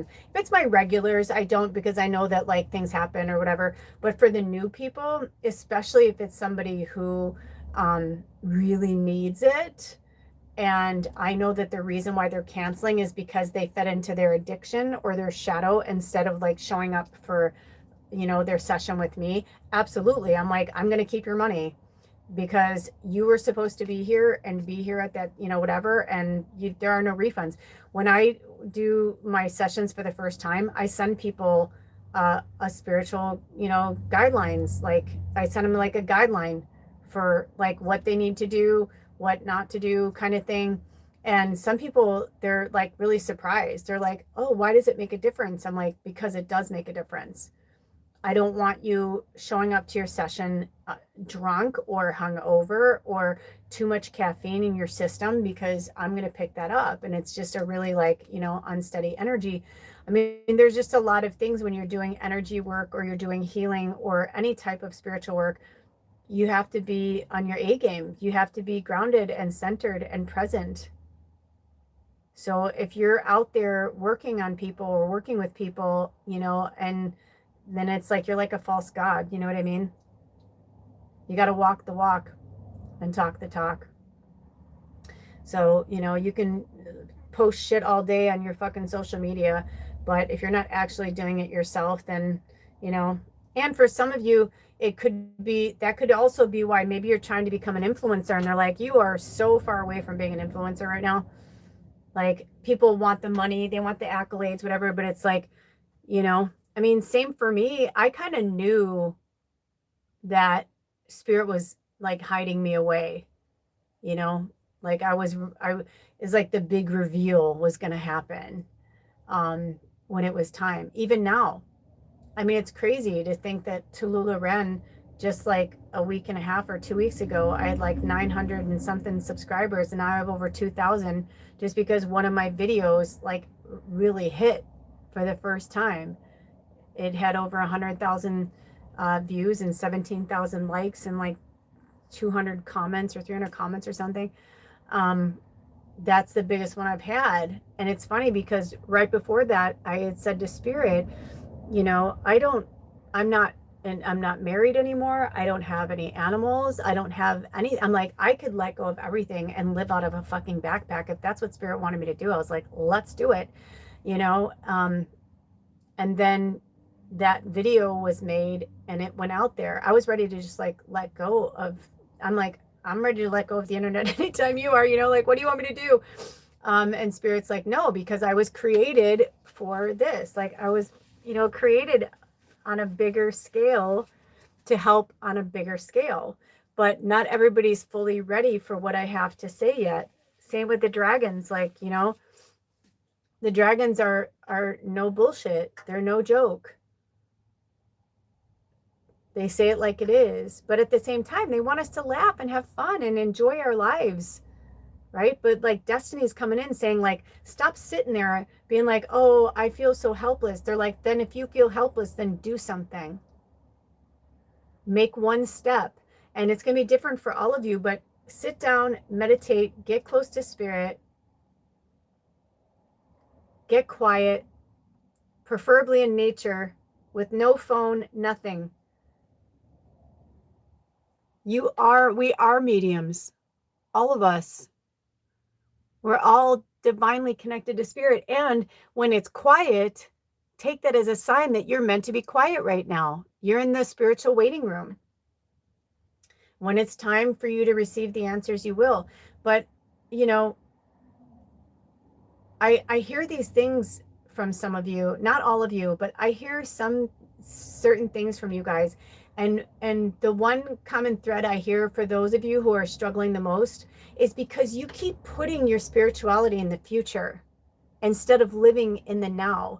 It's like, oh, well, I'll quit that job in the future. Oh, I'll leave that relationship in the future. Oh, I'll leave, I'll stop talking to these people in my family who are awful to me in the future instead of doing it now. And then you wonder why. But you can watch readings and you can do these things, but it's like, I mean, honestly, there are some days where I just get so frustrated with myself too.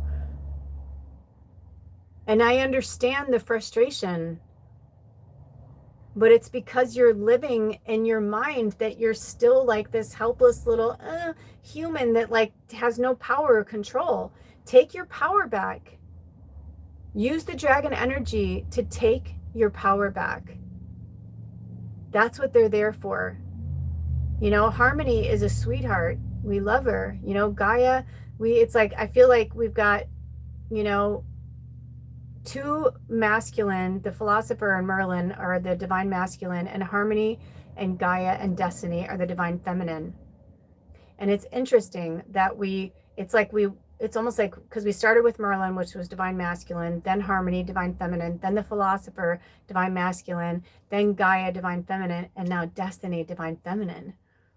Because we need the strength of our divine masculine to keep us going, but we need the divine feminine, the love, to keep us going too. We need the balance of both and not hiding. You guys, there's too much people staying in their comfort zone. You've got to step out of your comfort zone. You're just bopping from one comfort zone to another comfort zone, from work to friends to family, instead of saying, okay, obviously they're not going to change. And some of you, this is going to hurt, but I'm just going to say this. Your ego is so fucking big that you think you're going to change some of these people in this lifetime. You're not. The only people, they have to change themselves. I am telling you from living proof, I never, ever, ever thought, there are certain people that have left my life. I never thought they'd leave my life. I never thought they'd like fall back asleep. I'm like, there's just no way. You can't go back to sleep once you're awake in the spiritual realm. Like once you realize what this really is, you can't go back to sleep. When I realized that my friends and my family all thought I was fucking crazy and that all this was woo-woo and that I was never going to make a living from it and I was never going to have a life from it and I was never going to, whatever. And I was like, that's what you believe. That's not what I believe. So if you have people around you who are naysayers, those are the people that are dragging your energy down. Because even if they're not saying it to your face, they're thinking it. Or they feel sorry for you. You don't want that energy. You don't need that energy. You don't need anybody's fucking pity. That's victim bullshit. You're not a victim. Stop playing one. I don't know who that's for, but that's at least for one person I'm getting from spirit. Like they're just taking over my mouth right now. But it's interesting because I can feel like anytime it wants to go towards like a different way, I can feel the dragon pulling it back to where it's like, no, like this isn't about an ego thing. Let's see if we have any more cards. Now, do we want to do a pick a reading? Because I noticed that there are 2 cards that are turned over and we haven't looked at them yet. So is it in their greatest and highest good for me to pull any more cards to do a pick a reading after this? Okay. Any more after that? Okay. Any more after that? Okay. Any more after that? Holy crap. Holy crap. Holy crap. Okay. So I just pulled some cards and we had pulled some cards earlier. Let me see. Are those 2 cards for the pick a reading? Oh, yeah. Things are flying off. Things are going crazy around here. All right. Is it in their greatest and highest good for me to stop this and go into another video for the pick a reading? Do you want me to keep going with the pick a reading? Okay. Do we have any more messages for the group reading before we move forward? Okay, you guys. So we're going to end that group reading there, and we're going to move on to a pick a reading. Let me see if they want me to stay in mute. Is it in anyone's greatest nice good for me to open up the chat at this point? No, we're going to keep the chat room closed. Is it in their greatest nice good for me to take a break before we jump into the pick a readings? Okay, you guys, so I'm going to take a short break. Yeah, it's been an hour and a half. I could definitely use my mama used to say, I can use a potty break. All right, so I'm going to use a potty break. And then I'm going to shuffle these cards. Do you want me to shuffle them now? Okay. I'm going to put this on mute. I'm going to take a little break, and then I'm going to come back. And then they're either going to have me shuffle the cards live, or they're going to have me shuffle them before I come back on.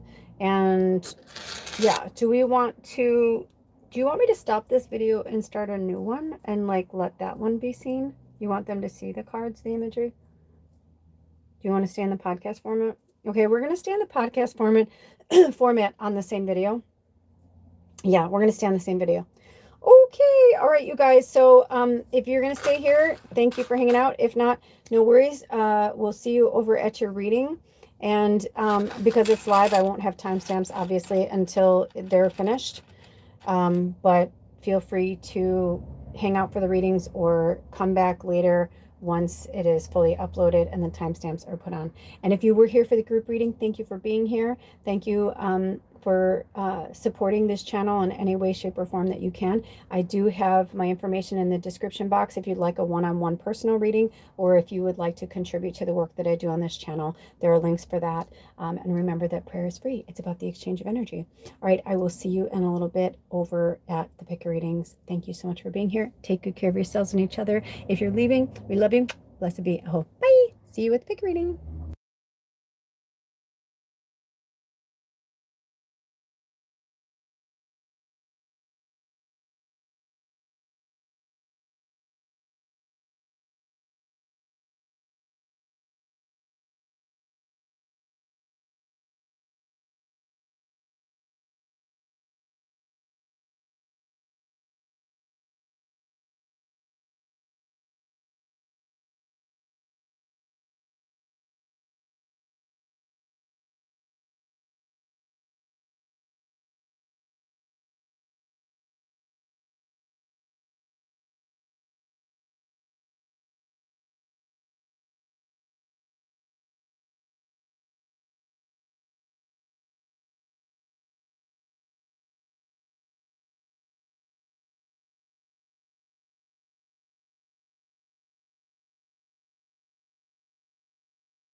Hello, beautiful souls, and welcome to our big reading.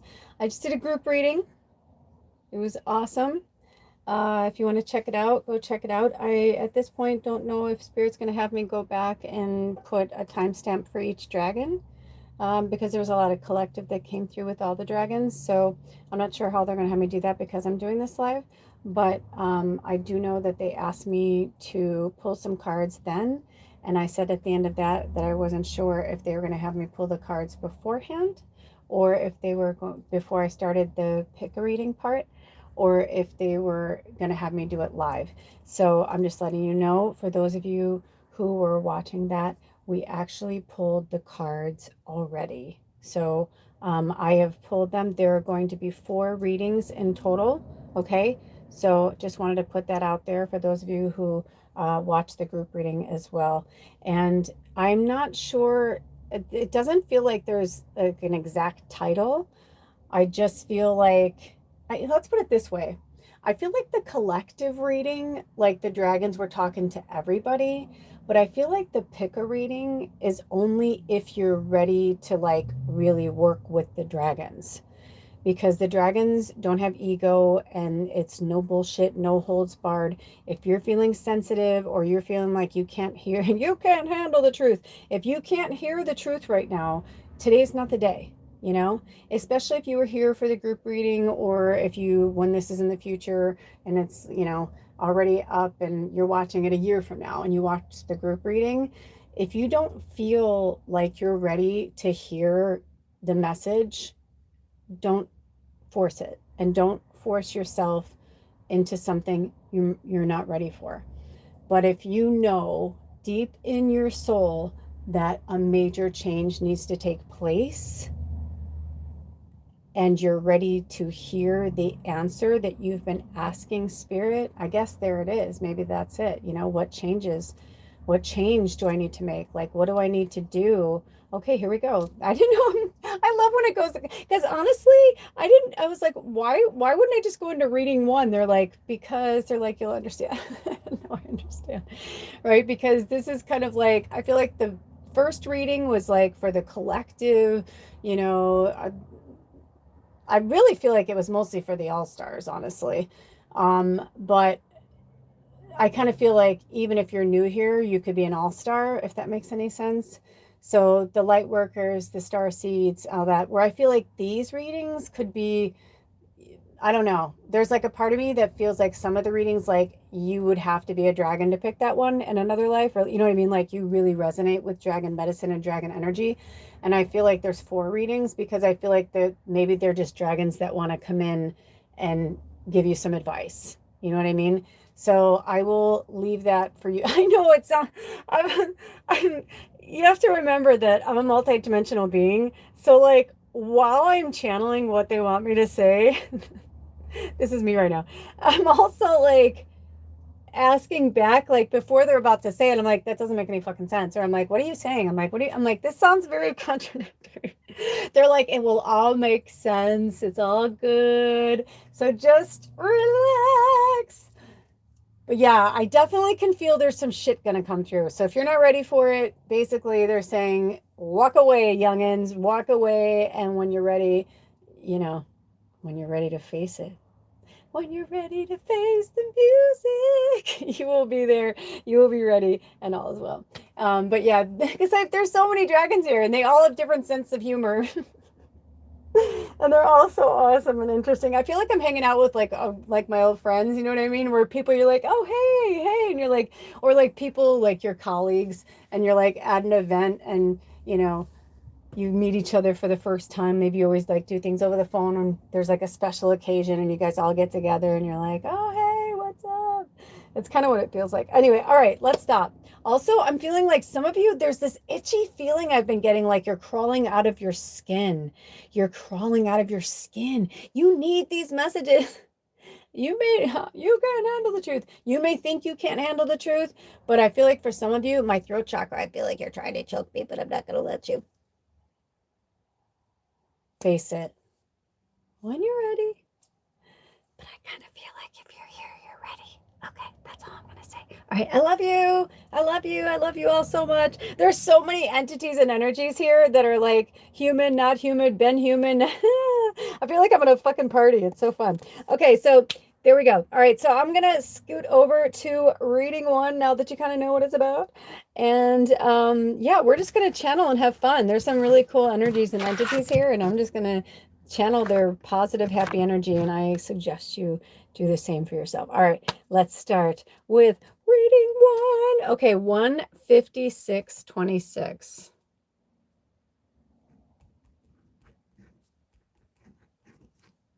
Okay. You know what? I say that, but I may have to change that. Maybe that's a number you need to work with, because if you just start at that, I'm not saying like, welcome reading one. Anyway, there's so much going on in my head right now. Okay, so reading one. Let's see what dragon or dragons want to speak with you. You have two dragons that want to speak with you. One dragon is upright and one dragon is upside down. It's actually a really cool picture, because on the back of the cards, there's a celestial energy in the form of a dragon in space. So one of the dragons is up and one is down, but I can't see what your dragons are yet. So they're saying 1, 2, 3, flip. Oh, how fun. Oh, interesting. Oh, yay, reading one. I'm so happy for you. Okay, so Actramus number 17. Interesting. 17's been a big number for our tribe for years. It also comes out to the number 8, infinity. So Actramus is in reverse, and we're going to go to Actramus first. But confidence is upright, and that's number 6. And this is even though 2026 is a 10-year, the number 6 is really vital and important to our energy. So that I feel like for you reading one, I feel like this is like the one thing, like I feel like Actramus in reverse is the one thing that like is holding you back from your confidence. So let's see what Actramus is about. You know, I've had this deck for many moons. It was gifted by one of our beloved tribe members, one of our all-stars. And I have to tell you that it's like, I feel like I've never seen this card before, which is crazy because I feel like I know this deck so well. And I know that they look like, let's put it this way, like the name sounds familiar, but like the dragon doesn't look familiar at all, which means I probably have seen it, but like I've been a different person, you know, and maybe that's you. Maybe there's something in there for you. Okay, so also Actramus is in the Galactic Dragons, and there is a section here called Who Are the Dragons? And the dimensions and dragon clans. So I feel like they want me to talk to, like, they want you to understand something. So let's see what this is all about. I'm hearing number 10. What that? Okay, so it says dragons are multidimensional, which means they can move between the dimensions to engage and work at different vibrations. The 3D world with which we are familiar is the quote unquote reality we all live in here on Earth. It is very much based on the physical world and our 5 senses of touch, sound, taste, hearing, and sight. However, beyond the familiar that we all take for granted. Ooh, that's so weird. My phone went out and went back in. Oh, it's 11:02. Does that mean anything to anybody? Plus, there's 47% on my phone.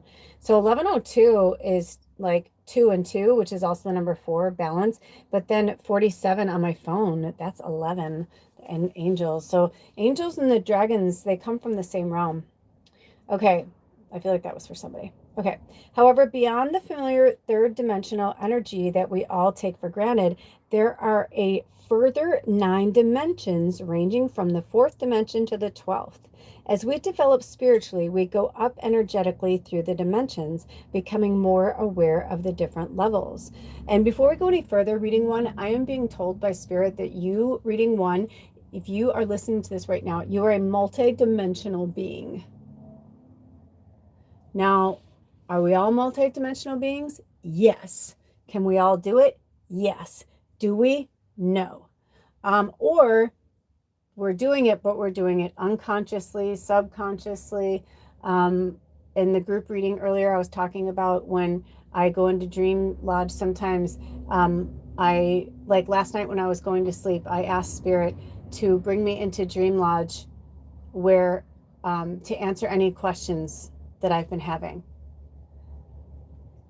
And then I spoke of that. And there was, you have to go back. There's way too much for me to bring up again.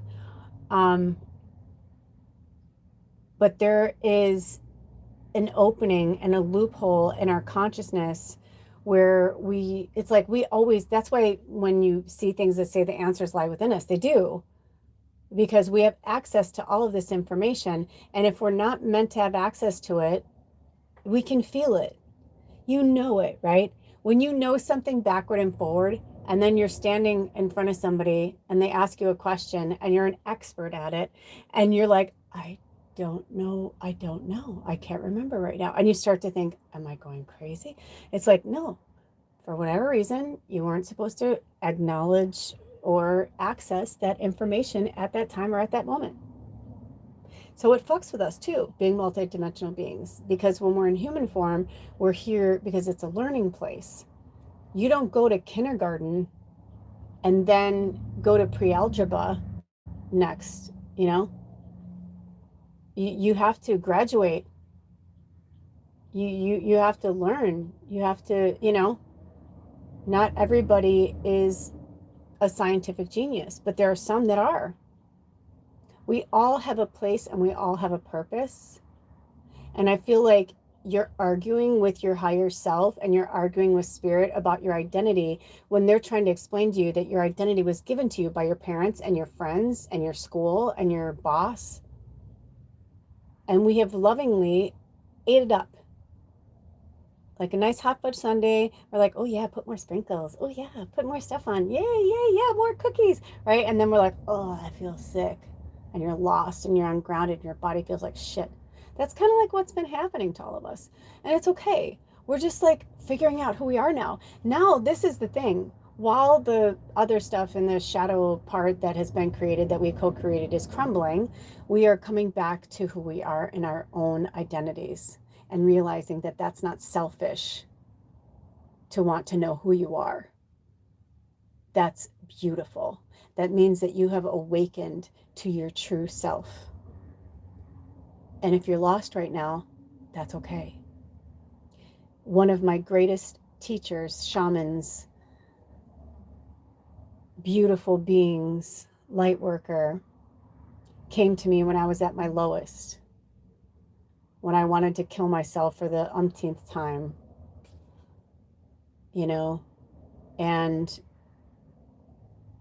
when I was explaining to them everything that was happening, they were just like, they weren't even getting triggered by anything I was saying. If anything, the trigger was going towards smiling and laughing and getting excited to the point where I was crying. And I'm like, I'm telling you that I don't want to be here anymore. And they're like, God, they're like, yeah, that's awesome. I'm like, what? I don't understand.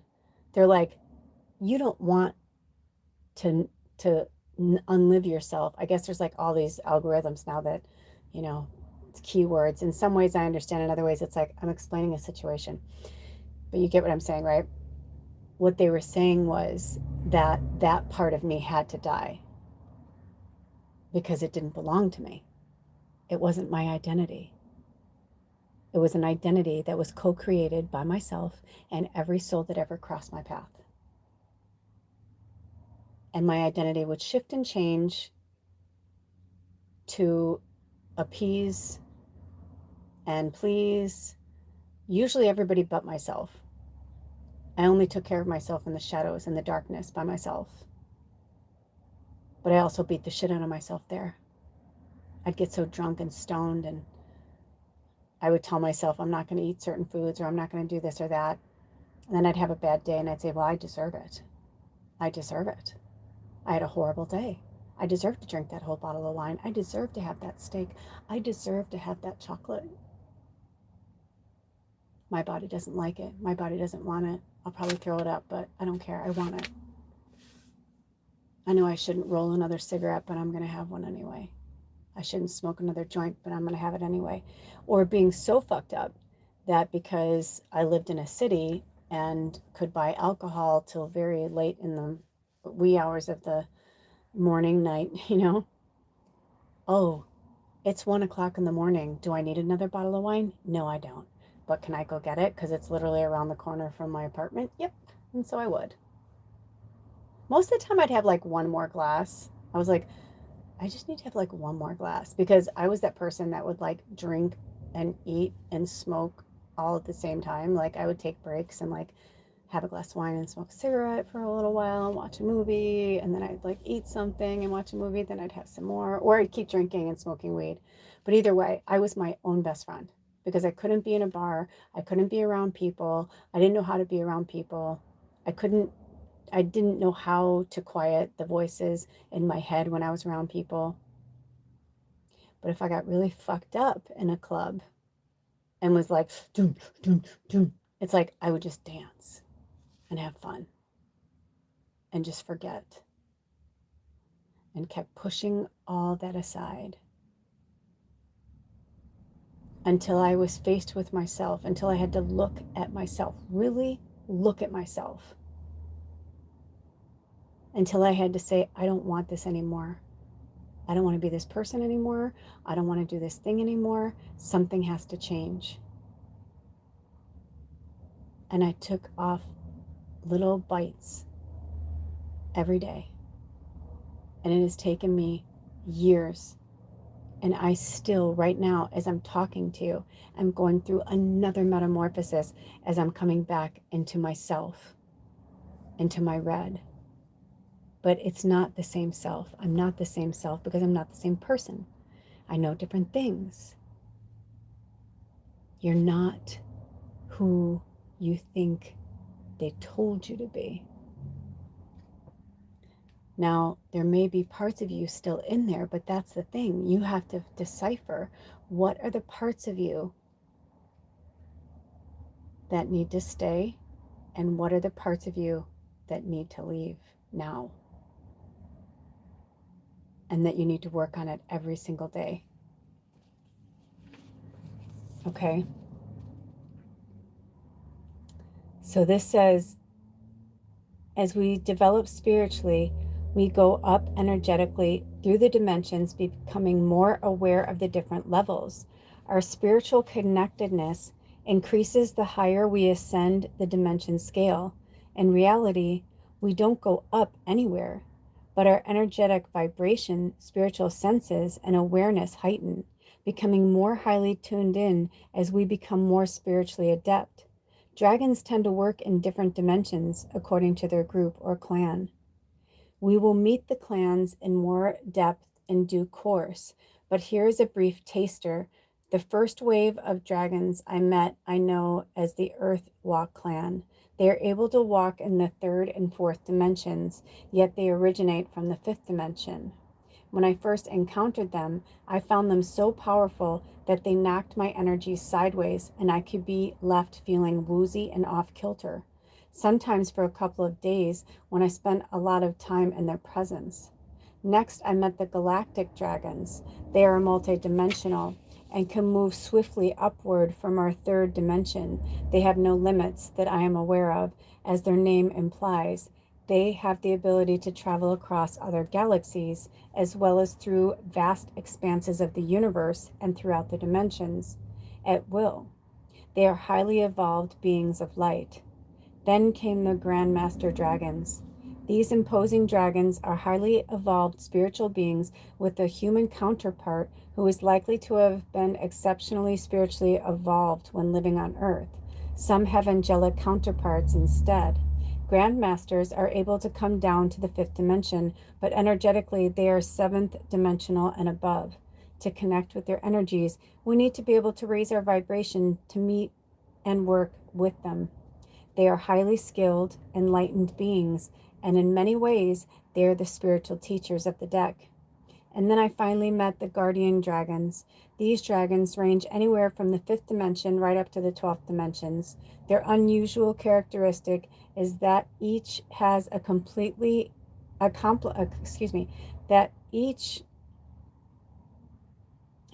complementary counterpart. The guardian dragons are 8 in total, made up of 4 pairs. Within each pair, each dragon complements the other fully, and each is the opposite side of the same coin. They are the guardians, healers, and the wisdom keepers of our planet. Wow. Okay, reading 1. So, now that we know this, and we know that Actramus is number 17, he is from the galactic dragons. Okay? So, let's hear about the galactic dragons, because I feel like they want to speak to you. I'll find it. Here it is. Okay. This is where Actramus is from. Within the Dragon Path Oracle, we have 4 representatives of the galactic dragon clan. Although they tell me there are others too, however, it was Actramus, Luna, Crystal, and Lord Kathemi who showed themselves to me and requested I include them in the deck. As their name implies, the galactic dragons are not of this world. They work out in the galaxies of the universe with, among others, Lord Kathemi, who is a dragon elder and spokesperson for the Galactic Council. I was surprised that Lord Kathemi, I don't know if I'm saying that right or not, but it's making me laugh every time. I have a whole story with them. That's for another day. Requested to be present in the deck, given his high status and importance, but you don't argue with a light being of that level. The galactic dragons work with us on a higher spiritual vibration, connecting the light matrix within us with those of the earth and the universe. It's these dragons whom we call upon for earth healing and grid work because they encapsulate the qualities of compassion, understanding, peace, and healing, lifting the vibration of our planet and humankind as a whole. They often connect to their fellow light beings and to crystal skulls. In short, these dragons aid us on the path to spiritual enlightenment or ascension through helping us to connect vibrationally with our planet and the universe. Okay, someone here has a really dark energy around them. It's trying to choke me. It doesn't want me to speak. The dragons would never try and hurt me like this. This is like, I feel genuinely like, I hope this isn't triggering for somebody, but I literally feel like I'm being choked out. It's really, everybody drink some water and take in some deep breaths, okay? Let's work with that. Let's banish that energy, spirit. They're calling on me to ring my Egyptian bell. So if you have earbobs on, this is just a little heads up, okay? Oh, yeah, you go away. Go away.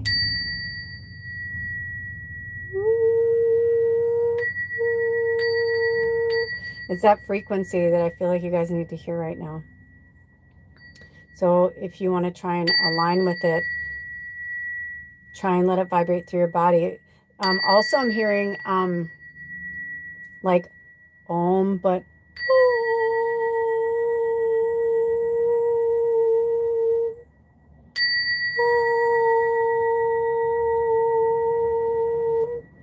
Om. Like, you know, when you do Om throughout your body, it actually like moves out that energy. That's why it's there. It's there to bring peace.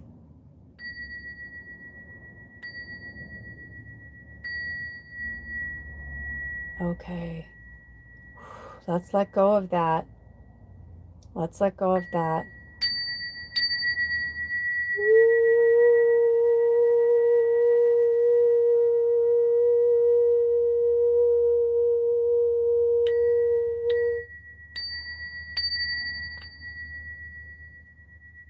Making sounds like that in your body helps clear it out. You're like your own, your body's your temple, right? So it's like clearing out. You don't even need to have the bells.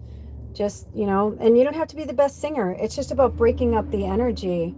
You know, a lot of the darker, like more heavy energies, they don't like certain sounds or certain tones or, you know, so it kind of like makes them, it's like garlic to a vampire. You know what I mean? Although now they've done these movies where they're like, and the vampire's like, I actually like garlic. I actually enjoy garlic. Anyway, but you get what I'm saying. I'm trying to lighten it up a little. I feel like some of you are really going through some heavy shit, and I don't want you to think I'm not. I am taking it seriously. Okay, So at the beginning of this chapter, it says, these dragons aid us on the path to spiritual enlightenment or ascension through helping us to connect vibrationally with the planet and the universe. So work with like different hertz. 528 hertz came up, 632, 604. Is that a hertz? That could be an angel number too. It's also number 10. But yeah, things like that, tuning forks. But I feel like you guys need like a spiritual cleansing, you know, that's more than just a smudging. Smudging is beautiful and yes, but it's also about breaking up like just different energies, you know. Sorry, I know that one, they didn't have me prepare you. Maybe some of you needed the shocker. You may feel intense, but it's obviously you need it for some reason. Okay, so remember that Actimus was in reverse, okay? And the quote for this dragon is integrate the higher vibrations within your work and life. And I feel like that was why it was in reverse, because you're not integrating your higher vibration with your work and life. And that's, I feel like a lot of you wear masks still. You're still in the place where you're wearing masks instead of being in the place where it's like, if you're in a job or a position where it's like you're dreading going to work, that's not where you're supposed to be. If you're walking into work and even though it's not your dream job, but you're super happy every day and life is good and you're like, I feel like I'm serving a purpose right now, you may very well be, you know, but I'm also hearing that it's time to step out of your comfort zone. And maybe that's what you guys have been doing. And now you're meant to take care of yourself. And now you're like, how do I take care of myself? I've always been taking care of other people. I've always been making sure, you know, it's like I'm hearing that you're in poverty consciousness. You're in survival mode. You got to step out of survival mode. That's what needs to change. You got to move out of poverty consciousness and survival mode and into thriving mode and saying the, you know, affirmations and bringing the positive energy, but to you first. Because I feel like for some of you, like maybe you're like having like a dread morning or whatever, but then when you get to work, you like the mask comes on, you're like, hey everybody, and you do get a high from it, right? Because like you like your work friends, you like whatever, but then you still got, you know, Gina over here who's like, oh my gosh, my boyfriend, he's blah blah blah, and you're like listening to that story, and then you go back to your job, whatever, and then later at lunch, you're talking to somebody and they're showing you pictures from a wedding that they went to over the weekend, and you're like, oh, I love this person. And as you know, they're showing you pictures, they're telling you the byline of every story of every person. And since you're sensitive and an empath, right, you're like, oh, that's awful. And be like, oh yeah, they had to come by themselves because their dog died, but I can't believe the one even showed up. And you're like, and it's like all of a sudden you're like on this like roller coaster of emotion, you know, looking through Pam's pictures, right? Then it's like, you know, you're going into the break room just to get some peace and quiet and maybe warm up your food or whatever. And then here comes Joe. And Joe's like, hey, what's up? You know, blah, blah. And he's like hitting on you. And you're just like, oh, I don't want to deal with this energy right now. And you're like, hey, Joe, how was your weekend? You know what I mean? It's like that kind of shit makes a fucking difference to your energy field. So you're up and you're down and you're up and you're down and you're up and you're down. And it's like, how can you find any balance, right? I mean, Actimus comes out to the number 8 and it's infinity, but it's also about balance. You know, when it comes down to its lowest number, it's 1. That was my ankle cracking, by the way. I feel like some of you, like my knees are starting to hurt, my ankles are starting to hurt, and I'm hearing that you're on your feet too much and you're not taking care of your body. Maybe you're not wearing the right shoes or the right, you know, whatever. Maybe you need to wear a brace. I don't know, but I'm hearing like that's not the job for you because you don't belong there. I don't know who that was for. Okay, so here is Actimus. It says Actimus connects with the Arcturian. Oh, they put Arcturian, but I bet they meant Arcturian. Civilization, the peacekeepers of the galaxies. This beautiful dragon announced himself to me by stating, I am the dragon Actimus of the 7th golden ray dimension. I am kin to the Atlantean dragons, who were the 7th dimensional, but chose to work with the 5th dimensional beings of Atlantis and oversee the raising of their vibration to the 7th dimension. Dude, that's exactly how I heard them. They're so awesome. If Actimus has joined your reading today, heed his words. The time has come for you to begin integrating with seventh dimensional golden ray energy and initiate the process of anchoring its frequency into your being. This will enable you to shift through the old layers of 3D energy and release it naturally. It heralds the next phase of your incredible journey. Oh, I'm so excited for you. Okay, so it says holding a clearer vibration allows us to view the world without judgment, be at ease with ourselves, and let go of negativity. By accepting Actimus into your life, you are acknowledging you are ready to shift old DNA coding and integrate the higher vibrations into your life. Well, I think we can all use Actimus as guidance, so I will be working with them as well. Thank you. And interesting that that's why it was in reverse, right? Like they're like, it's kind of like we have to work into that energy. We have to pull them in and ask them to help pull us out of that like old energy that was like upside down, because that's probably how you feel, right? Don't we all feel that way right now? I feel like everybody feels like we're upside down. I feel like these are 4 separate readings, but I wouldn't be surprised if we're meant to like hear all of the readings at some point, you know? Because they're, at least this one, I feel like this is kind of more of a universal one for me. I feel like there's something really powerful happening in this message right now. And this could be my reading too, you know, because I struggle as well. Even though I'm working with spirit all the time, I still, you know, have these moments where I'm like, I just don't want to be in these groups and these, you know, whatever. I don't want to. Oh, and I looked down, you guys, it was 2-2. All I saw was 222. So maybe you keep seeing 222, or maybe you're meant to work with it. It's also the number 6. But the next card is Luna. And right now, speaking of Luna, the sun is in Leo, but right, like, or, you know, we are in Leo season and the moon is still in Cancer. So it's going to be kind of a heavy energy right now. And we're going to have to do everything in our power to muster up that energy. So that's why the dragons are calling to us. Confidence is your next card. We're diving right into confidence because I feel like this is where we need to really lean in. Okay, so confidence is from the Earth Walk dragons. Okay, it says, this is the 16 Earth Walk dragons support us along our physical journey through life.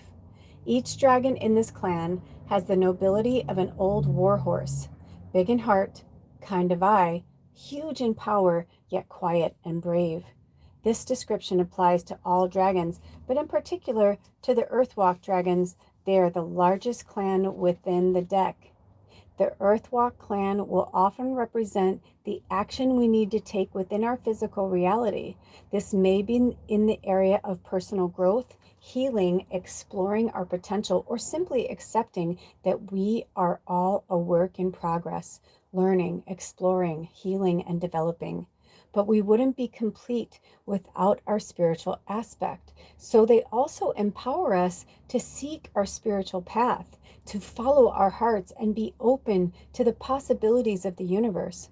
In short, the Earthwalk dragons are all about guiding us to fulfill both our physical and spiritual potential. Under their wisdom and gently guiding wings, anything is possible. And they encourage us to believe that too. Miracles do happen.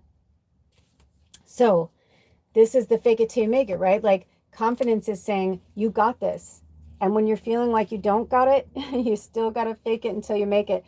Now you're going to have days that are kind of low, but what they're trying to get us to is to feel it, to lean into the healing, lean into the, you know, like we obviously need to, right? We can't jump forward. We can't just jump dimensions and be multidimensional if we're not, you know, expressing and understanding that what we are living in right now as human doings is valid.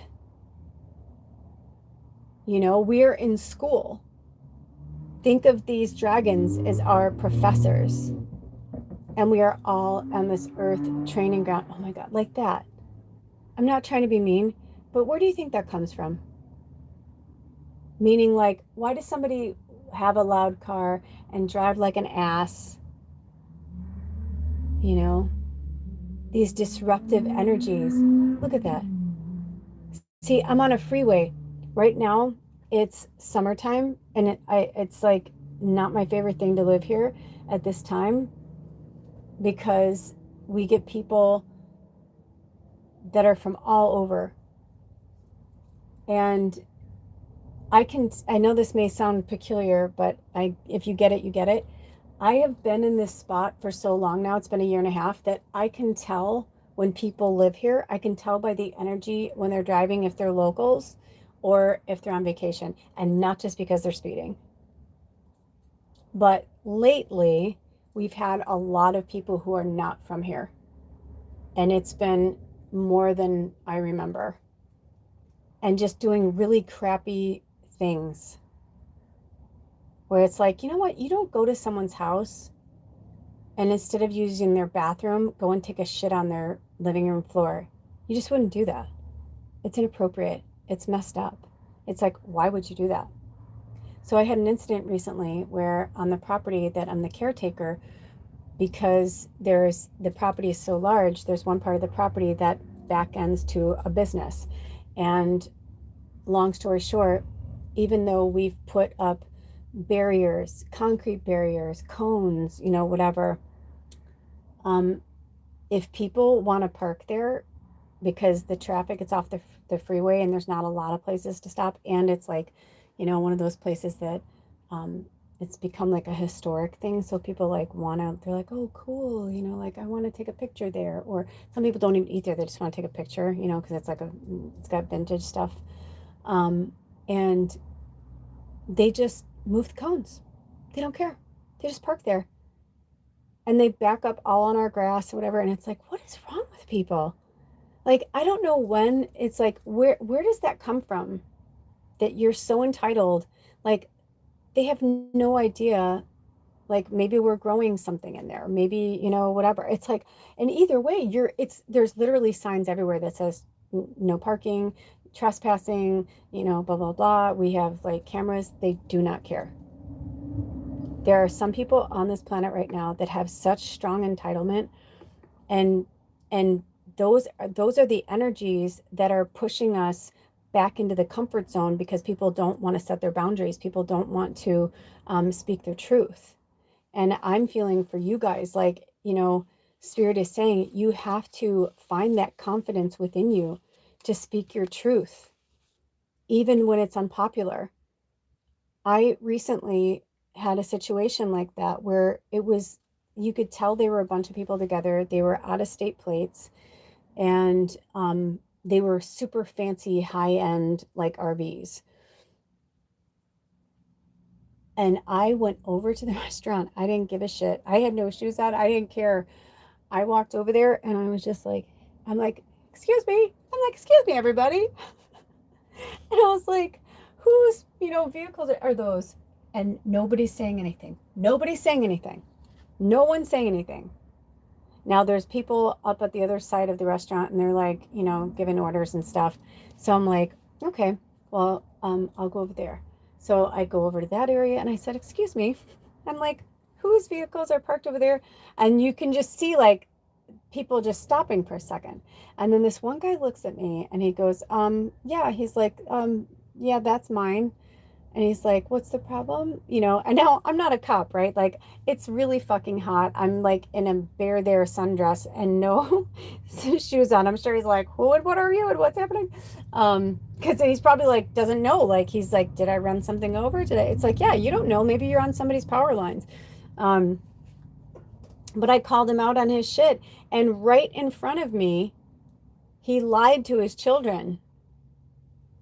Being a telepathic, empath and medium, I was just like, and it was so gross because all these other people that said that it wasn't theirs were with him. And I was like, okay, so all of you adults and all of your children just witnessed you lying. I wonder if they're going to say anything about it, Oh, kids, we lied. We didn't want to get in trouble. Or it's like, I don't know. I didn't care. I didn't go into that. But you know what I'm saying? It's like there is a very, and I can, and he's like, do you want us to move right now? He's like, I'm literally getting our food. And I could see this kind of like this exhausted parent that's probably been traveling, you know, because there was, I don't know how many adults were there, but there was at least 12 kids, at least, all different ages and everything. And I know just from not being a parent, but being a kid traveling with a bunch of kids and parents, like it's not easy on anybody.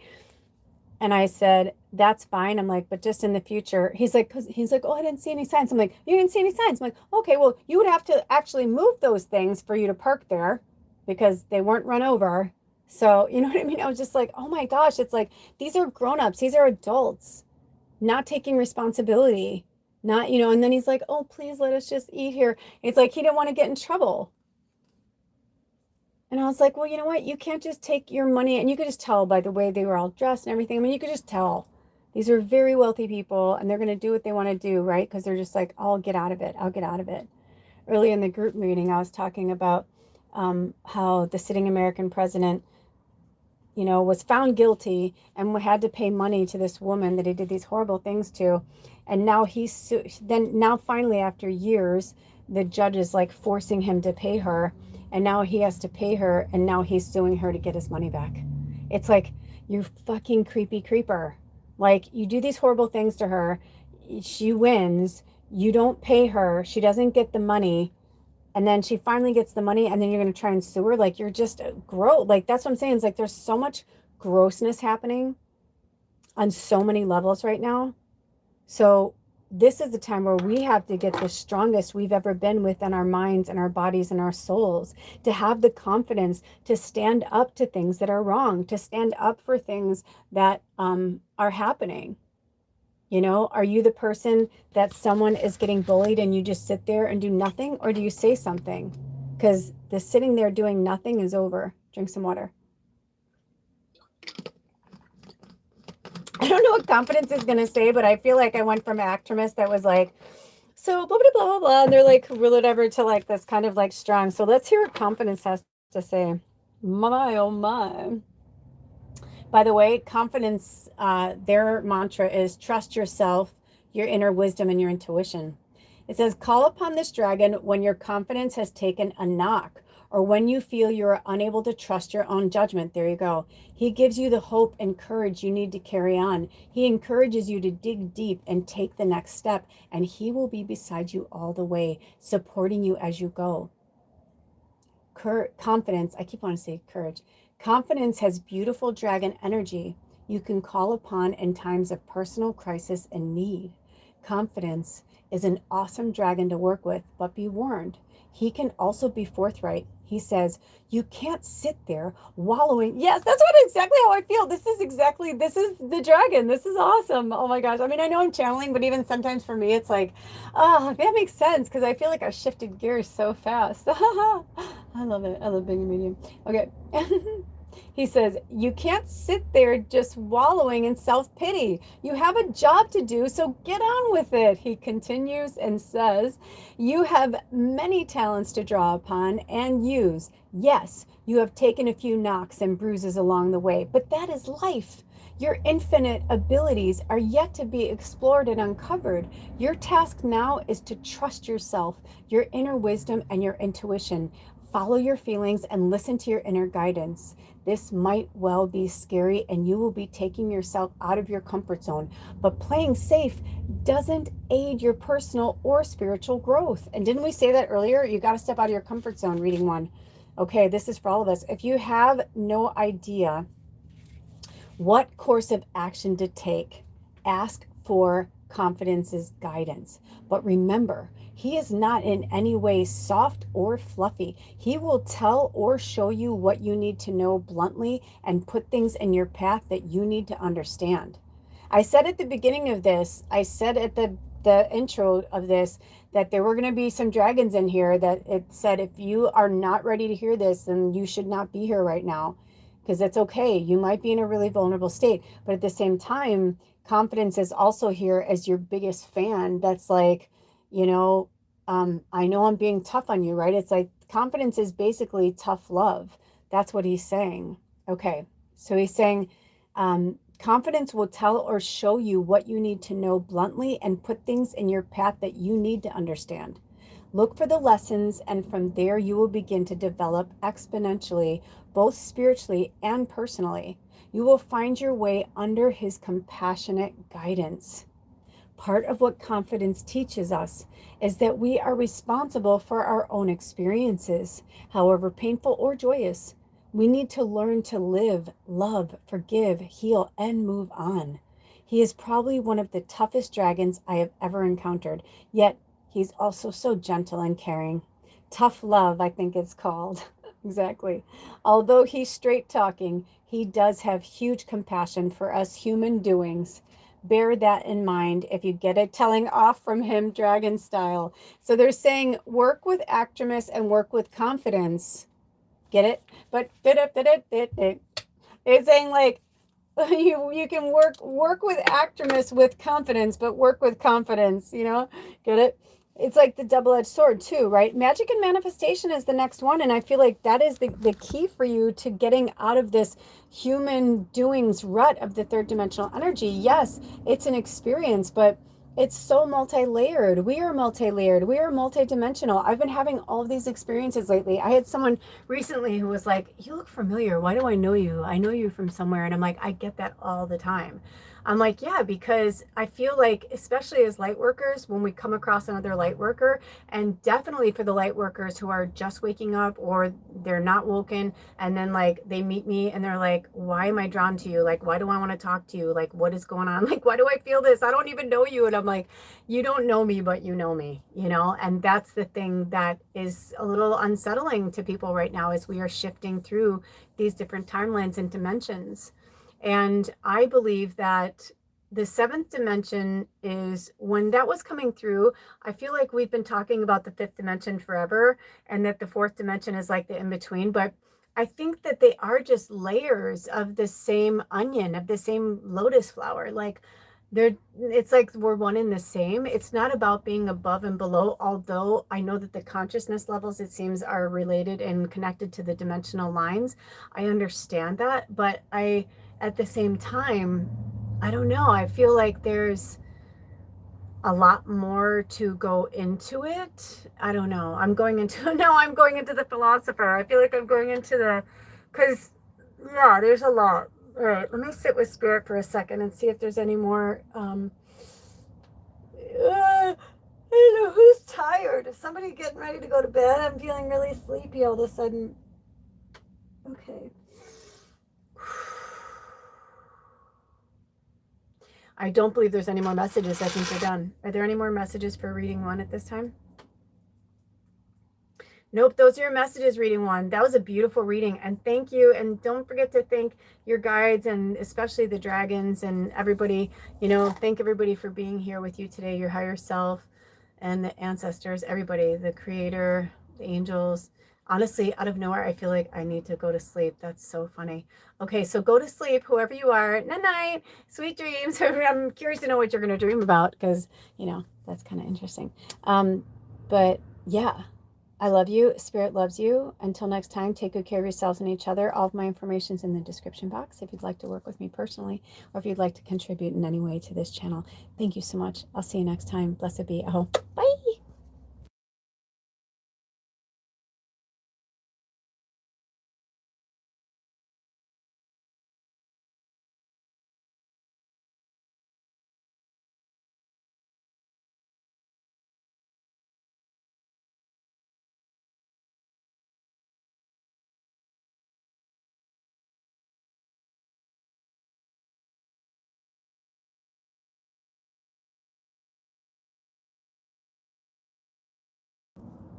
Welcome, reading 23934. 23934. I feel like these numbers mean something to you guys. That's why they've been having me call them out. Okay. So reading 2, we've already pulled the cards. If this is your first time here, welcome back to those of you who keep coming back. But we have, there's been a lot going on. I've been going live for 2 hours and 40 minutes.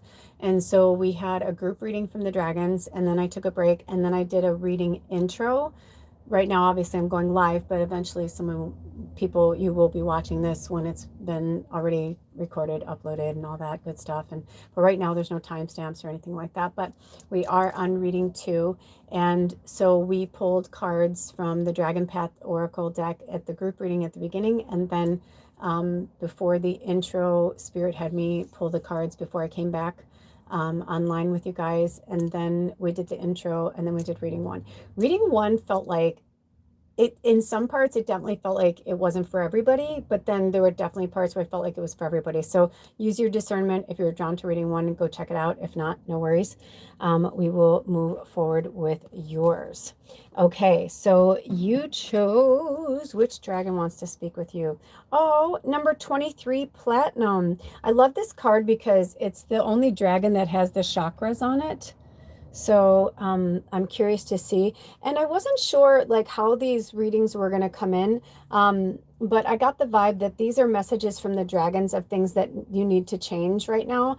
And it's not just like one of those fluffy readings where it's like, hey kiddo, work on this. This is like a no, this is the shit that needs to literally change. Like you want to change your life, you got to change this thing. So I'm going to say right off the cuff without even going into the book that I'm getting from the Platinum Dragon that it's time for you to get in alignment physically, mentally, and emotionally. Your mission, should you choose to accept it, is to work with your chakras every single day. Balance your chakras every day. Work with Reiki, balancing chakras. If you're a Reiki, you know how to do it already. We were taught that in Reiki, how to balance our chakras with our Reiki energy. So if you're feeling that, like something, maybe you already know this. I feel like for reading 2, like you already know, like your body's off in alignment. You're maybe having pain. Like I'm starting to get a pain in my lower left back that wasn't there a minute ago. And I've been getting these weird pains in my right foot toes, and this just started yesterday and it just came up again. So I feel like for some of you it's about getting grounded and getting rooted, because my eyes are going really strongly to the root chakra, which is your first, well, we have many chakras, meridians, our auric field, and maybe this is your mission, should you choose to accept it, is to look into all of these things and working with your energy. Maybe you're giving too much energy away, and Spirit's trying to help you regroup and bring you back into your natural energy. So all of these dragons come from 4 different dragon clans: the Earthwalk dragons, the Galactic dragons, the Grandmaster dragons, and the Guardian dragons. So your card Platinum comes from the Grandmaster dragons. And I don't remember if we read it in reading 1. Let me see. Would you like me to read anything about the dragons to them, the Grandmaster or otherwise? Okay, I think we may have spoke about it already. So if you're drawn to it, you will. Here we go. I feel like they want me to just say a few things. So the Grandmaster dragons are the teachers. Okay, so Platinum is one of the Grandmaster teachers, and they're very talented master teachers and seers. Okay, and they work with all of us, but seek out those who are serious about learning from them, or those already working at an advanced spiritual level. So it could even be for some of you that, like, I don't feel like you're beginners. And if you are, maybe this is where you're meant to start. When I started my journey, that was one of the first things that I started with, was getting my physical, my as above, so below, like getting my energy, getting back into my body. First of all, I would hear this all the time. And I mean, literally all the time. Oh my gosh, you're so ungrounded, dude. You need to get grounded. They're like, wow, you're like floating off into space. I would hear that all the time. And when I started actually learning what that meant, and it wasn't just like the grounding and all that, which is lovely, you know, like going out barefoot on clean earth. But what I'm saying is that, like, this was one of the first things, was learning about my chakras, learning about the meridians and our auric field and how our avatars, like how powerful our avatars are. We've been told over years, like our avatars are weak and we need these medications to survive. And now it's like we're all seeing through the snake charmers. Like we're all seeing it, and the awakening is happening really quickly, and they can't stop it because people are really starting to see through the bullshit. Because especially those who are like, I'm going to do this for you and I'm going to do that for you, these leaders, and then they get in power and they literally do the opposite, and they drain and drain like vampires, and that's what they do. And they give back to their rich friends and they steal from the poor. It's like the same fucking shit over and over and over. And so now we're like, nope, sorry, not going to do that. Nope, sorry, nope, nope. So I feel like for you guys, you are either teachers and you're just opening up to who you are spiritually, or you are already teachers and spirit's like, don't forget that you're a grand master. You know what I mean? And this goes for me too.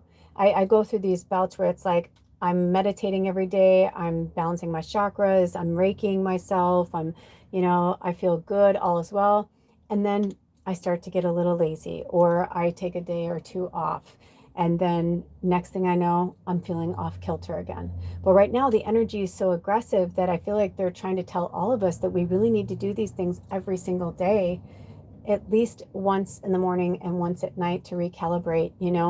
I always feel like if you're going to choose one, do it at night, because you have nowhere to be, you have nowhere to go but sleep. And then that way you'll have a nice calm sleep, so you wake up fresh for the next morning. Now, if you have the energy and the time and the inclination, do it, then yeah, do it in the morning, do it at night, do it throughout the day, whatever. There are some people, that's why they love being Reikis or they love being yoga teachers, because they have to, especially when they're working a lot, they have to stay in that state of mind. They have to stay in that energy all the time. I've been noticing that with myself lately too, where I'm like, oh, I can do this, or oh, I can do that. And then I realize what a long-term effect it actually has on my physical body and on my mental body and on my emotional body. And, it's like diving in and out of these energies it's very off putting, and it doesn't like keep us grounded. And it's interesting because the number is 23, and the number 5 is it's the biggest number for change and transformation. So I feel like for you guys, you were drawn to this card because your body is like begging for it to be taken care of, and it's asking. And I almost feel like that's why you're here, right? Because you're like, what do I need to change, or what needs to change so that I can get to where I need to be at this time. So each one of them has like their own little mantra, and Platinum says, I am the keeper of secrets. So it says, this incredible being and the guardian of the Atlantean temples. Oh, it says, this incredible being is the guardian of the Atlantean temples. So you may even have felt like, I feel like this is your reading if you connect to the number 144,000, if you connect to Lemuria, the Lemurians, the Atlanteans, like that time period, that starseed energy. I feel like this is definitely your reading too. So I'm also, I don't know where this is coming from, but I'm seeing somebody camping, and you're like, well, what was I going to do? Bring my crystals with me camping? And they're like, yes, if that's what is like helps keep you grounded and centered, then yes, like you travel. I mean, when I used to travel abroad, and not abroad, but like when I used to travel extensively in the States, and I knew I was going to be doing spirit work, I would take all my stuff with me. People thought I was crazy. I had a little tiny, like, wooden, beautiful suitcase just for one of my crystals named Percival, my big amethyst that would travel with me. He was a guardian spirit. And yeah, I mean, sometimes if that's what you need, because until you get to grandmaster level where you don't need any of that stuff, where you just energetically put out such good energy, you know what I mean? It's like, and even so, you're still learning as a human, and you can have all the crystals in the world and be loved up with angels all around you. But if you're meant to learn a lesson at some point, you're going to have an uncomfortable moment.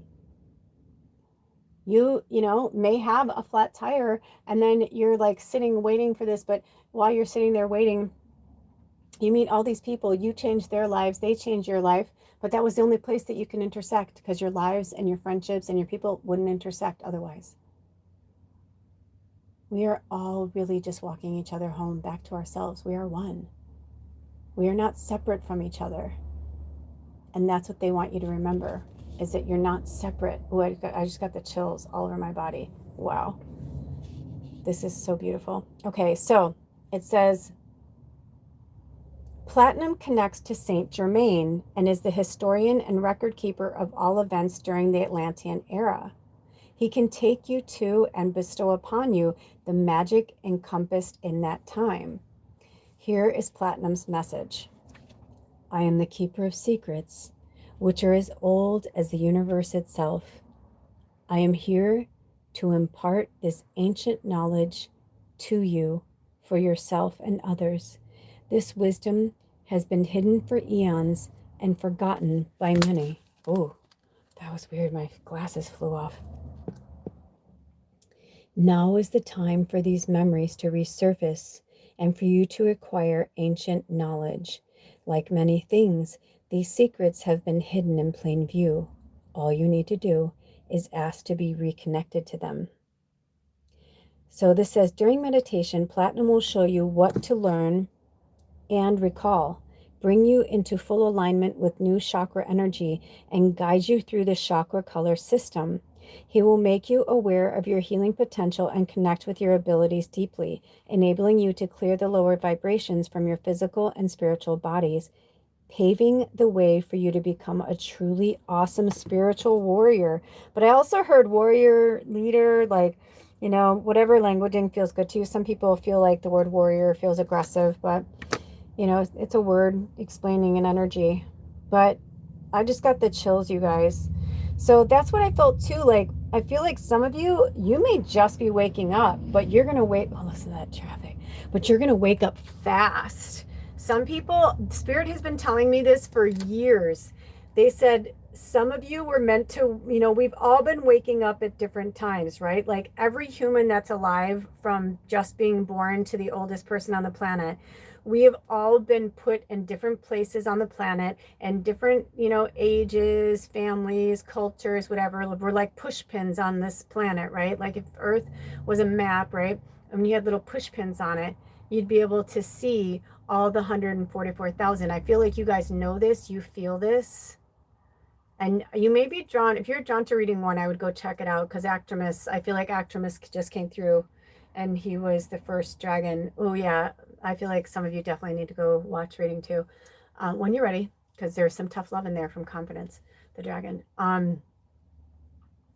But they're basically, this is just like a wake up. Like I feel like they're, like obviously you don't want to shake a human being. That's really awful. But I do kind of feel that kind of like wake up energy. And I've always known that there were going to be some people that were going to awaken, like myself.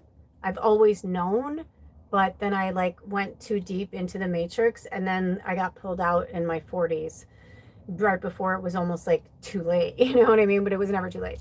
And then I was pulled back to myself. But even so, I'm still going through changes and transformations all the freaking time, like literally all the time.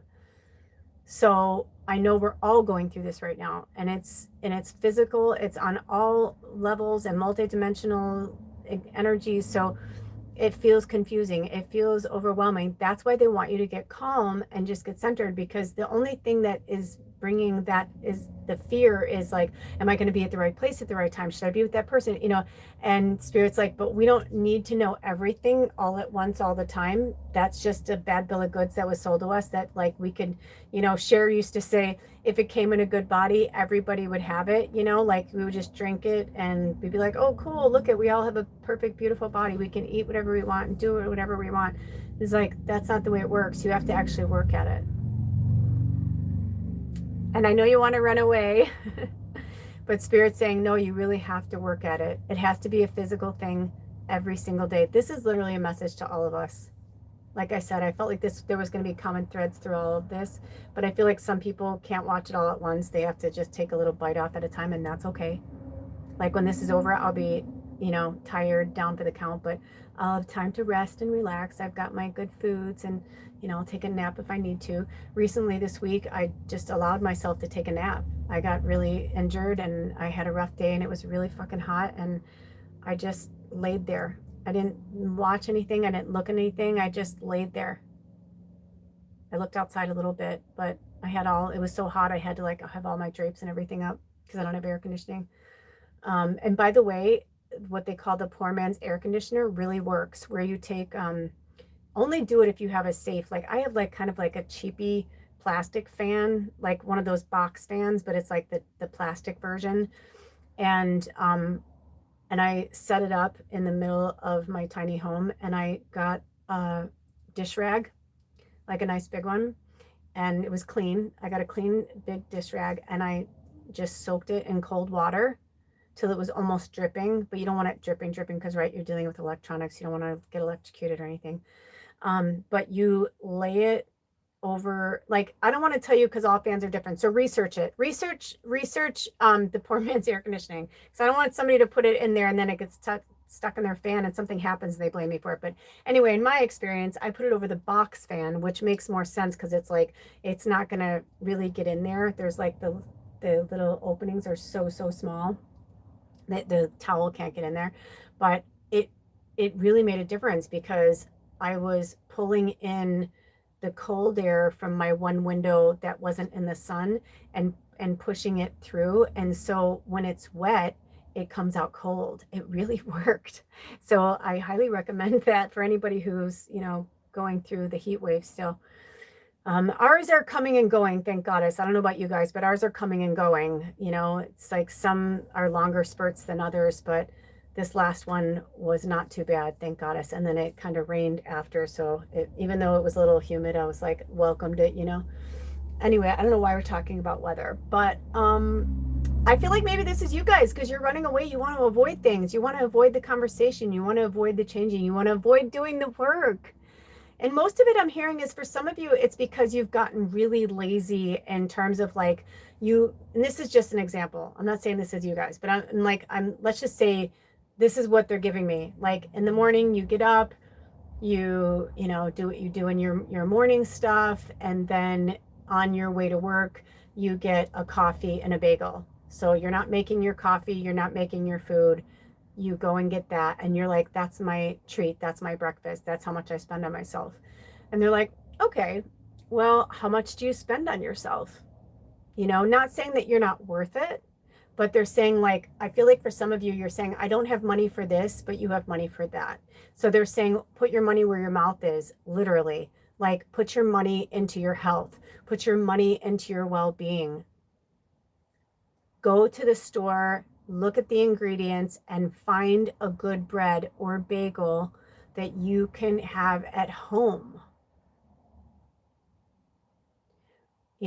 Have a coffee maker so you can make your coffee at home. It's okay to treat yourself once a week or once a while, whatever. They're not saying that, but they're saying for some of you, you're complaining and wincing that you're not getting what you need, but they're like, because you're putting your money in the wrong place. Even for some of you, you're like, how come I'm not getting how come I make such shit money at this job? They're like, you can make that same amount of money at a job that you actually like if you investigate it and look into it. Once you get aligned, once your chakra is aligned, once you're getting more aligned spiritually, you're not going to want to do those things. You're not going to want to be a part of those things. Not everybody is a teacher, And I say that because I've been having moments with spirit recently where I'm like, I love my neighborhood, and I love all the people in my neighborhood. I love my community.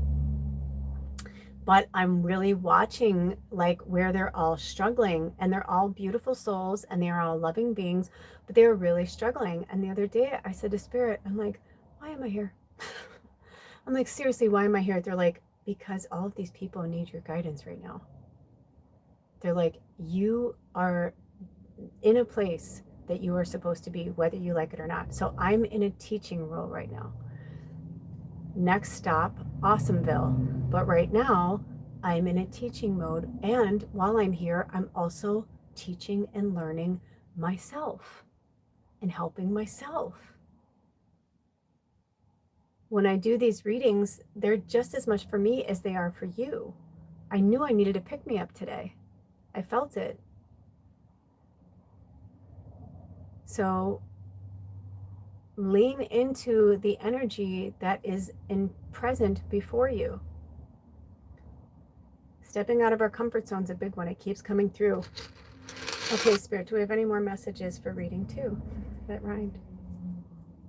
Okay, those are your messages, reading 2. Thank you for stopping by. If you'd like to work with me personally, my information, my email address is in the description box. You can just highlight it, copy it, and put it in your browser and send me an email. I do work on a sliding scale for those of you who are new here. So don't ever think that, I can't help you, because I can. And also, if you'd like to contribute to the work that I do in this channel, there are links provided for that as well. And remember that prayer is free. It's about the exchange of energy. Until next time, I love you. Spirit loves you. Take good care of yourselves and each other. Blessed be. Oh, bye.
Welcome, reading 3, 30152.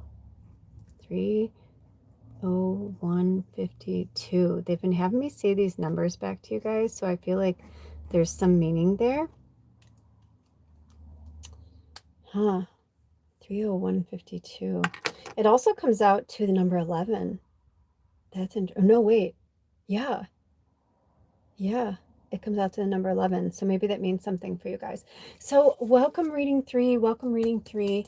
This is messages from the Dragon Path Oracle. You have 2 dragons. There's one that's in the back that's peeking out, and it wants to talk to you first. Oh, I had a feeling this one was coming in. Okay, number 13, which is also the Divine Feminine, and that came in with in the group reading we pulled Gaia, and she's 31, so it's like 13 reverse. So if you didn't watch the group reading, you may want to go check it out. I feel like there may be some messages there for you. I don't know if Spirit's going to have me do timestamps. I'm going live now, so I don't know. But I don't know if they're going to have me do timestamps or not for each dragon in the group reading, because they each had their own message, but then they also kind of jumped into each other's readings. So I'm not sure how that's going to line up yet. But then also I did an intro for these readings. So you may want to watch that first if you are feeling a little vulnerable or a little unsettled. Also, I'm feeling some indigestion. I literally just had to burp there for a second, and I haven't even eaten anything. May feel like maybe for some of you, you're having issues with your body. I don't know who that's for, but I feel like you're having some health issues or maybe stomach issues, which they just want you to know is very natural right now because of what's happening on the planet. All of us are going through changes inwardly, outwardly, emotionally, mentally, physically, all the above. So I'm also feeling like this speedy energy, and you just want your reading, and Spirit's like, calm down, slow it down, reading 3, slow it down. Okay. So, yeah, if you were drawn to any of the other readings, I would check them out. At the end of reading 2, we were talking about that, we need to invest in ourselves, and, enough with the takeout coffees and enough with the takeout, food. It's one thing when it's a special occasion or, you really are running late. But if you're running late every day, then that's an issue. You should be able to sit at home, have a nice breakfast, have your hot beverage or whatever it is you need to get you, whatever you're, whatever. I'm not going to judge it, right? But I'm hearing from Spirit, like, I'm literally like, slow the fuck down. I know that's a very human thing, but that's literally what I'm hearing is like, slow the fuck down. So, Ave, I don't know if it's Ave, Avebury. I don't know how it's pronounced, but it's Avebury, matriarch. And she is in the Earth Walk Dragons. And I don't think they want me to. Do you want me to read the Earth Walk Dragons information to them right now? I think in one we spoke of the Earthwalk Dragons, right? So if you're drawn to reading one, go check it out because we speak about like the background of the Earthwalk Dragons, but they're not having me bring it up here. So it's on page 79 if that means anything. It also comes down to the lowest denominator of 7, and 7s are cycles. So I feel like for some of you, you may be going through, like I said, you know, a big change and transformation, like we all are. So the matriarch, each dragon has like their own little mantra or saying, and hers is, I think it's a she. I'm getting a she energy. Yeah, it is. Well, because the matriarch. Anyway, but also it says, your mantra or their mantra to you is, I will guide you to discover the best way you can heal. This dragon comes in with the strength and power to delve deep into our ancestral past and bring healing. Okay, reading 3, you're the ancestral breakers. I feel like there's a small thread that's linking all these readings together. So if you were drawn to reading 1 or 2 or 4, haven't done 4 yet, but by the time you see this, maybe later you will. But either way, you know, whatever. I feel like these are very good messages. We can never go wrong getting advice from the dragons. You know, they don't come from ego at all. So they're the best advice givers because they're just going from knowledge and experience instead of an ego, you know, of loss or insecurity. They don't come from that. So it says, this dragon comes in with the strength and power to delve deep into our ancestral past and bring healing.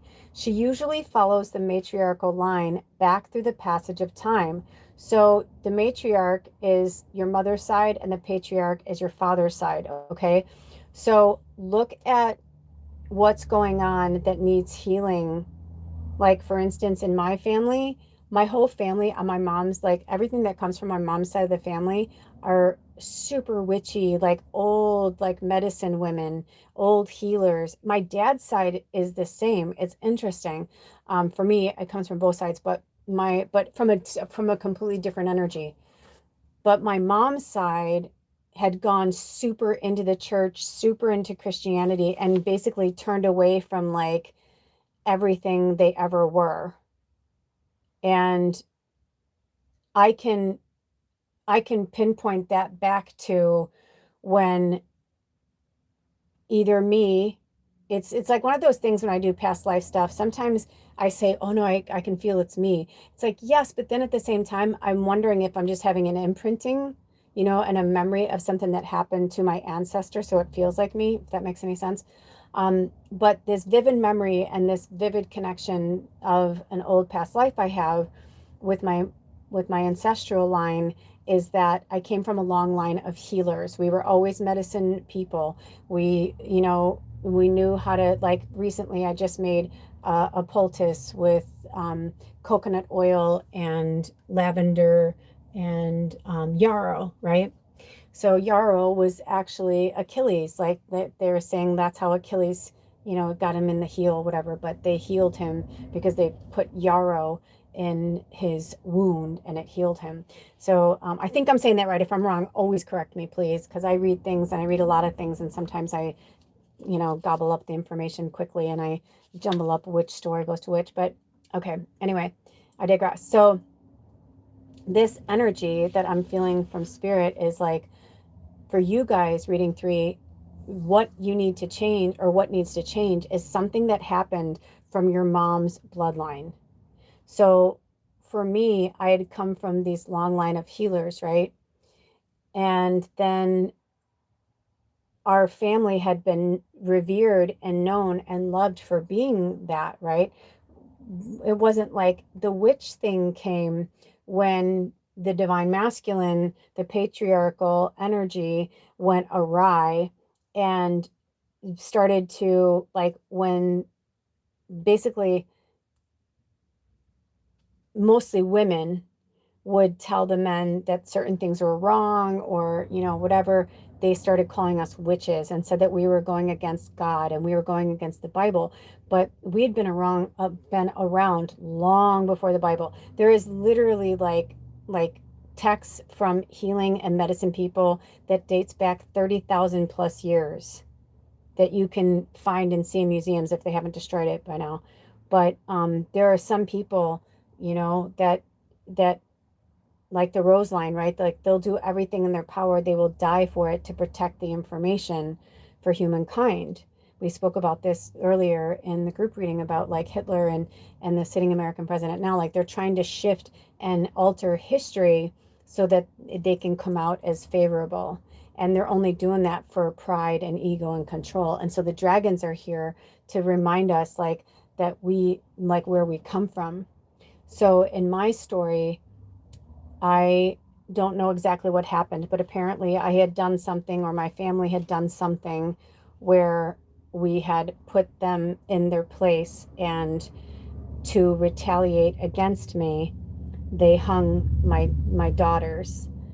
And if I had a son, I don't remember it, but in my visual, I see my daughters hanging in trees on the path going up to my house. And I went crazy, and I basically like murdered everybody, children. I just like went batshit crazy.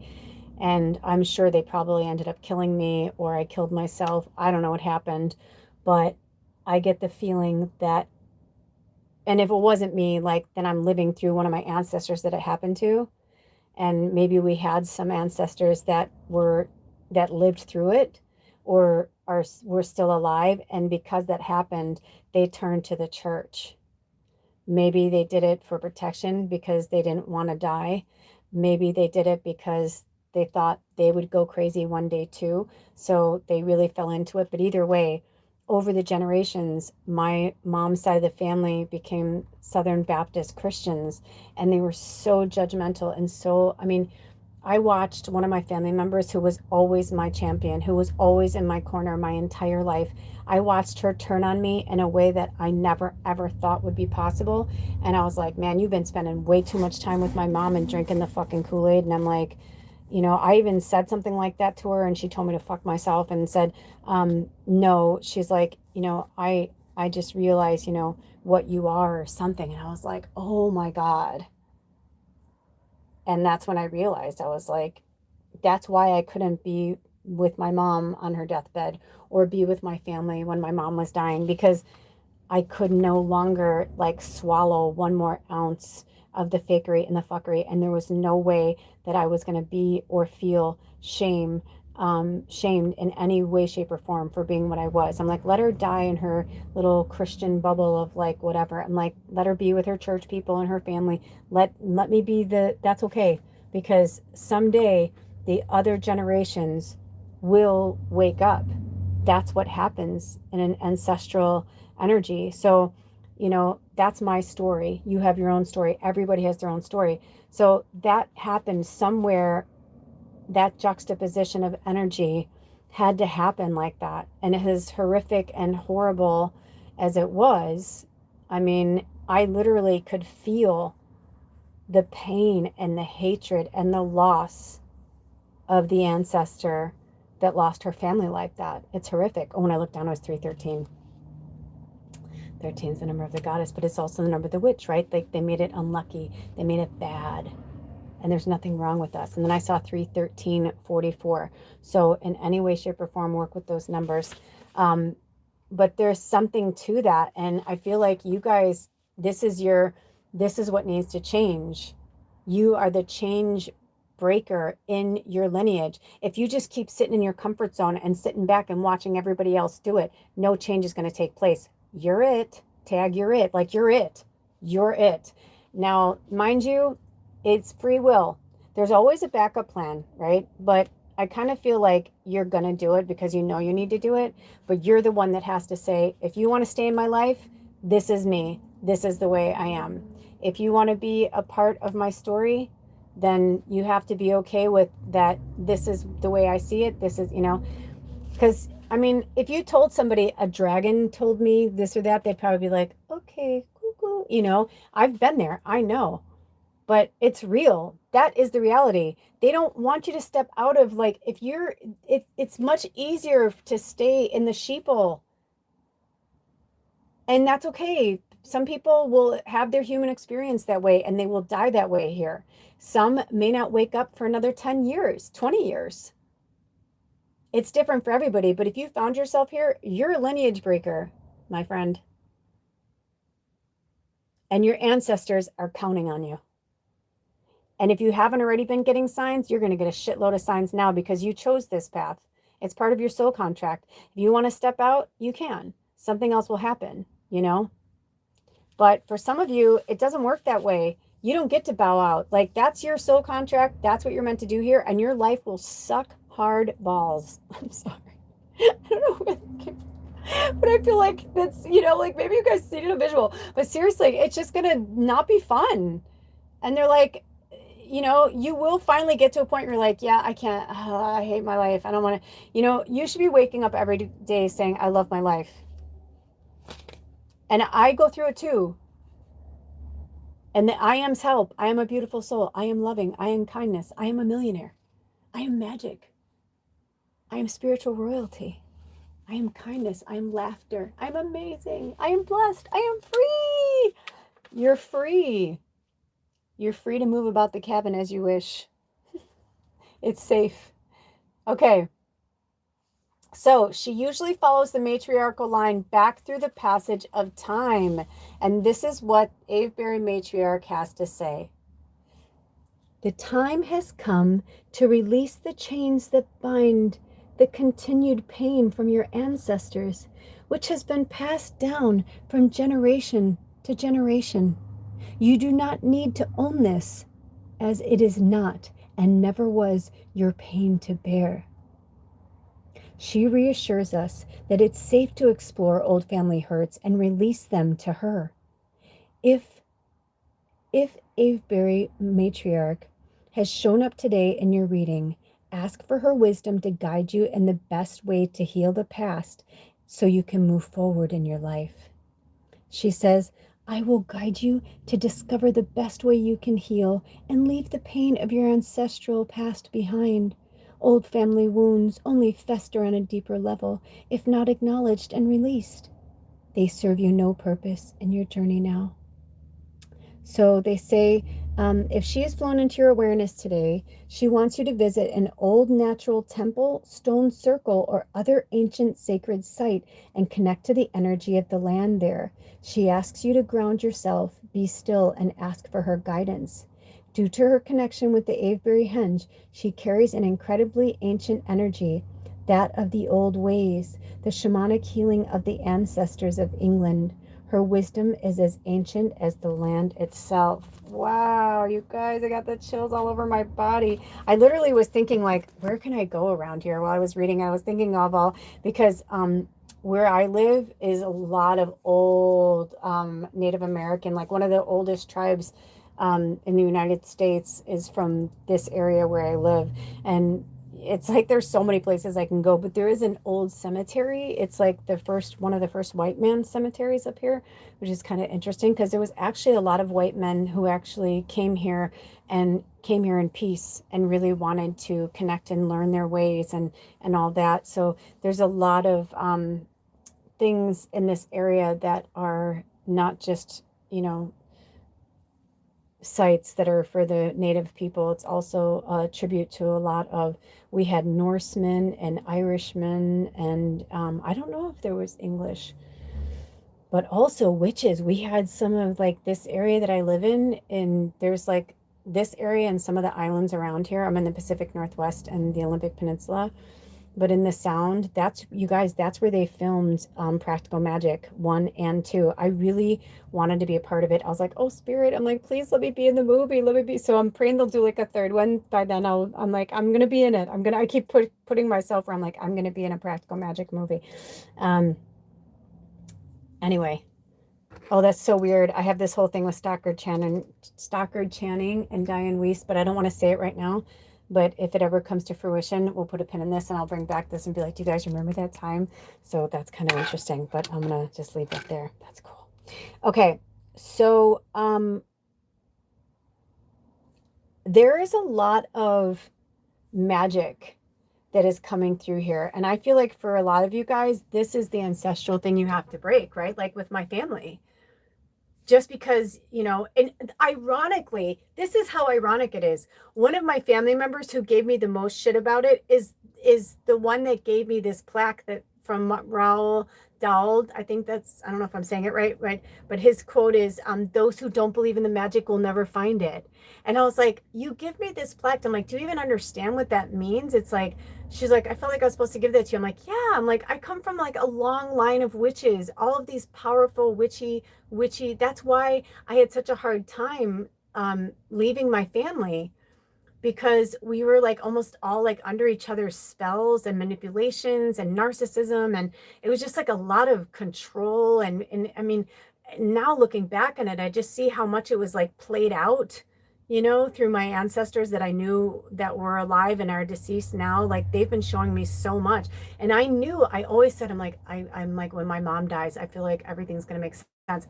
And it did. It was like the last piece of the puzzle that I needed, because my birth father, my stepfather, and my stepmother had all passed. All my grandparents were gone. And the aunt that was always my champion had crossed over as well. And she barely comes through. And I swear it's almost like she still feels like, and people say that you can't, but you can. If you carry a lot of pain and suffering with you out of this lifetime, you can hold on to it in your soul. That's what Earth is for, is to help us work through things and don't bring them with us into the next thing. So there are times where I have to actually say to her, like, it's okay to come in. I love you. Like, I know you didn't mean it, you know, but I can feel that she's still, like, her soul harbors so much. It's funny because my mom did way worse to me than her. My mom harbors none, but my mom was a really powerful witch, and I always knew that. And my grandmother told me before she died, my mother's mother, she always told me I was her favorite and I was special. And then I was the last, she was like, had gone into a coma a few times, and they didn't think she was going to wake up again. And I just stayed by her bedside. And I was, you know, living in LA at the time, and she was in the Chicagoland area. And my grandpa was like, you need to go, you know, you need to get on your plane in the morning. And I said, I'm not going on any plane until she leaves. I'm like, no. And he's like, she wouldn't want you here. She wouldn't want you at the funeral and all that. She wouldn't want you to go through all that. And I said, I'm staying here.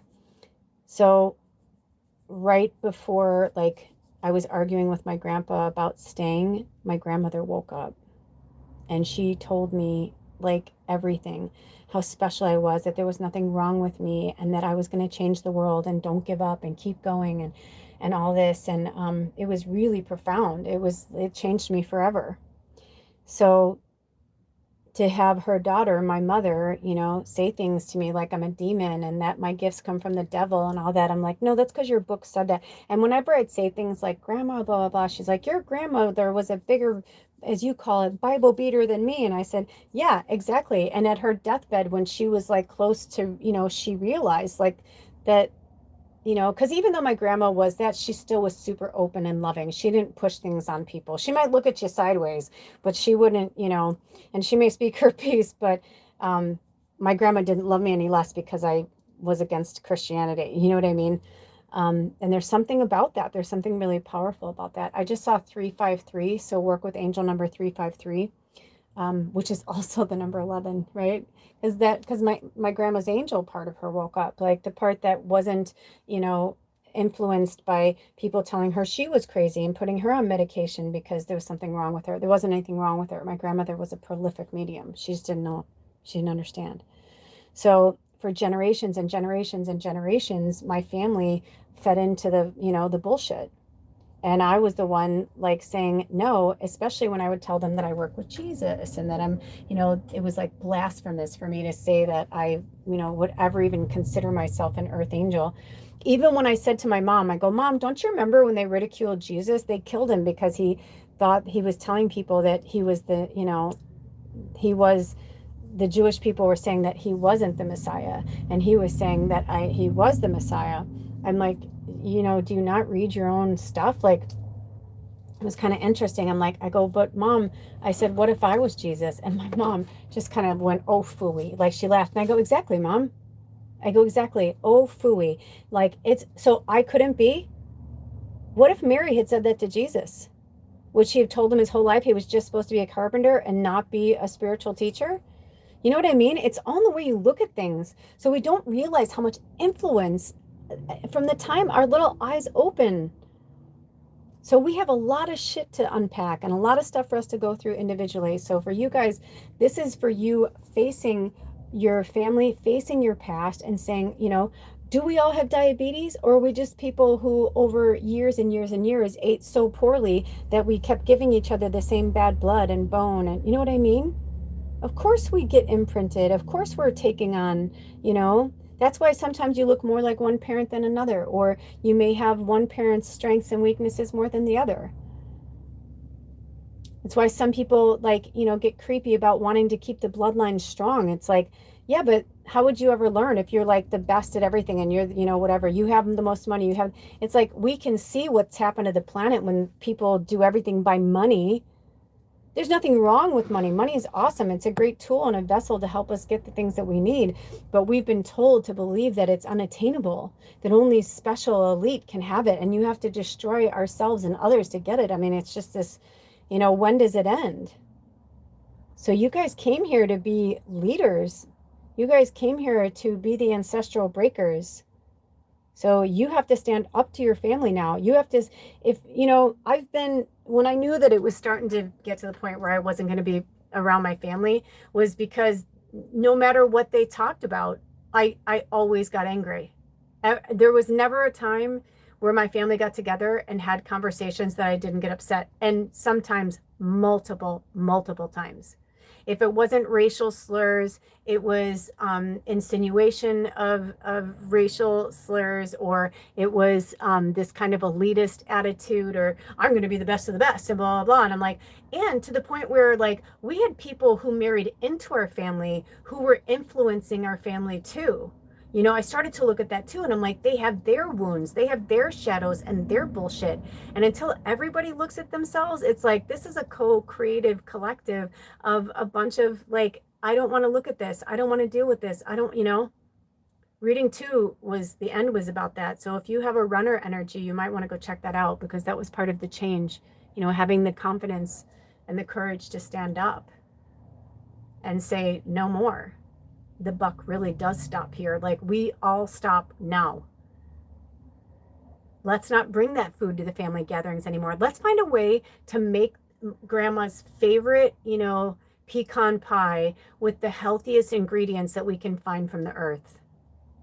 Let's not just go to the store and buy the shittiest sugar and the shittiest flour and whatever, because that's all grandma can afford. Grandma wants better for you. Grandma wants you to eat better. Grandma wants you to take care of yourself. Don't you think that these people, if they had the choice, would do better? We've only been told over generations of each other, oh, it's okay. If it's okay for my father, it's good enough for me, it's good enough for you.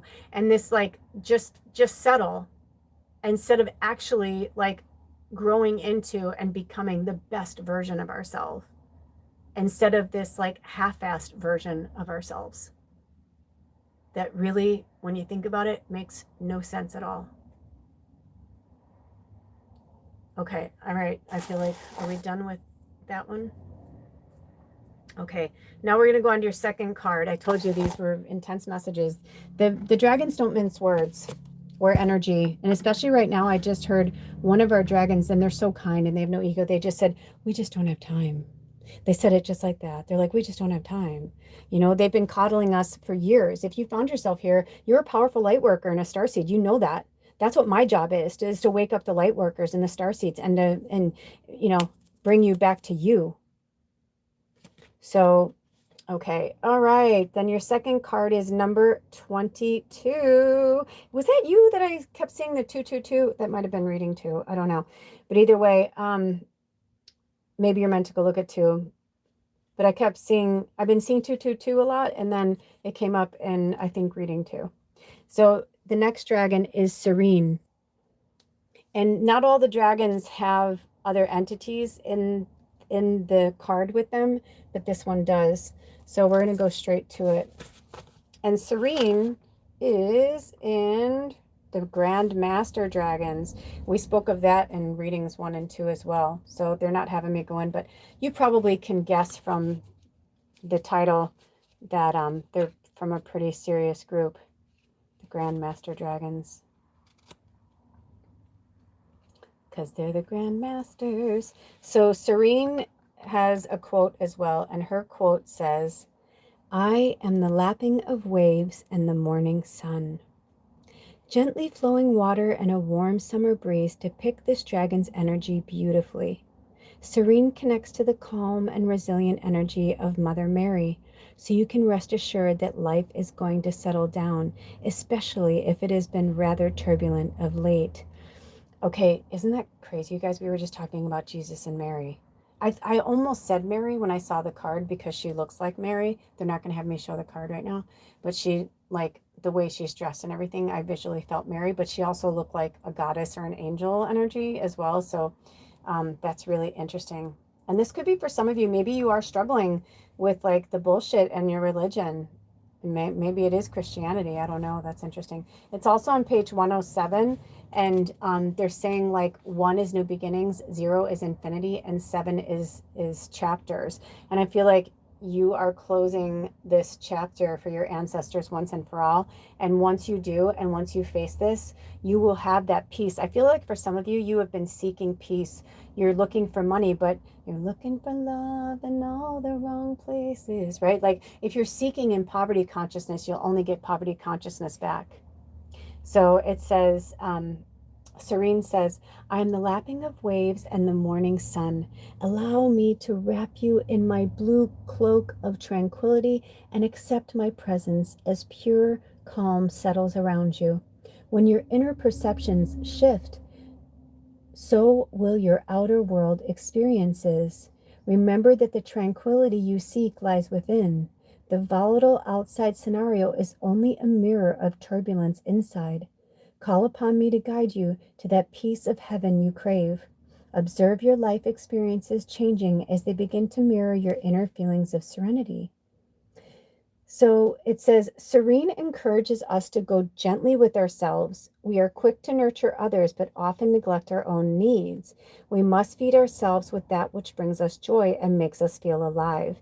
As we accept that we are important, our worldly experiences will reshape and shift in a positive way. Yes. I literally spoke about this whole card in its entirety in the last 2 readings, like about how, you know, certain things, like, because this whole reading is about like what needs to change right now, you know, like, and for some of it, it's like, what do we need to release? You know, right now in real time, we just had the first quarter moon a few days ago on Tuesday, but we're, you know, swiftly approaching the full moon in Aquarius, which is next Wednesday. It might be that one. It might be going Tuesday to Wednesday. I keep forgetting to look. Let me see what the book tells me. Also, the North Node is going into Aquarius and the South Node is going into Leo on Sunday the 26th. In real time, I'm recording. Ooh, and I looked down, it was 3:33:11. If that means anything to you guys. You can work out those angel numbers. But in real time, we're just a few days away from these nodes shifting into Aquarius and Leo, and they haven't been there in 18 years. So that's happening on Sunday the 26th July. But yeah, so the moon in Aquarius happens at 10:36 a.m. Eastern Standard Time. So I guess it is on the 29th. I feel like I kept hearing somebody say the 28th. There is a meteor shower on the 28th, the peak of the Delta Acrids, on Tuesday the 28th. But then, yeah, I'm feeling like maybe for some of you, you're meant to like write down some stuff that you want to release from your family and do a nice full moon ritual. Now, if you watch this at another time, the next full moon is fine. It's just that you can do it at any time, of course. It's just that energy does have periods where it's more intense. And I think it's kind of cool that this will be a good time, especially for me, because my North Node is in Aquarius and my South Node's in Leo. So this is a really big deal. And I feel like this full moon is going to be like really magical for me. I feel like I'm going to do some big release ceremony myself with the ancestors, because, you know, it just gets to a point. It's like, when is enough is enough? When do we finally let go? When do we finally, you know, it's like those kind of, I feel like that's the ancestors saying like, please, because remember, it's an energy. So even if it was imprinted, you can decide to release and let it go. You know, you could do the cord cutting for the ancestors, and definitely getting quiet and going into meditation, going into nature and meditating as well. And just maybe you and a pen and a journal. You can bring your phone, obviously, but like maybe put it on, you know, airplane mode or something, so that you can just be connected, or turn it off, have it if you need it for whatever. But I'm just feeling like you guys really need like a really deep break in nature, away from people, away from places and things. I'm really feeling that really strongly from the Serene card. Okay, Spirit, do we have any more messages for reading 3 at this time? It's kind of interesting though, because the Matriarch card is 13, which ones are new beginnings, and like you're 3. But also they're having me, let me grab something from my book really quick. I do feel like there's an association here with numerology, and I feel like it wants to be heard. Oh my gosh, I just opened up to one of my journals and I just saw daddy issues. So it could be even for you guys. I know they're talking about the matriarch, that it's on your mom's side, but maybe it's coming from your dad's too.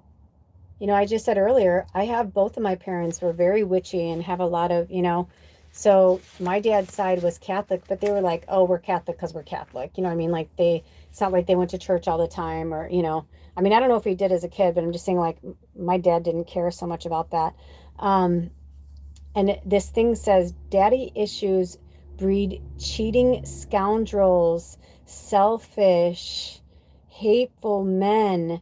Though they all look different on the outside, they were all the same within. Sometimes I just do automatic writing and I don't know what I'm saying.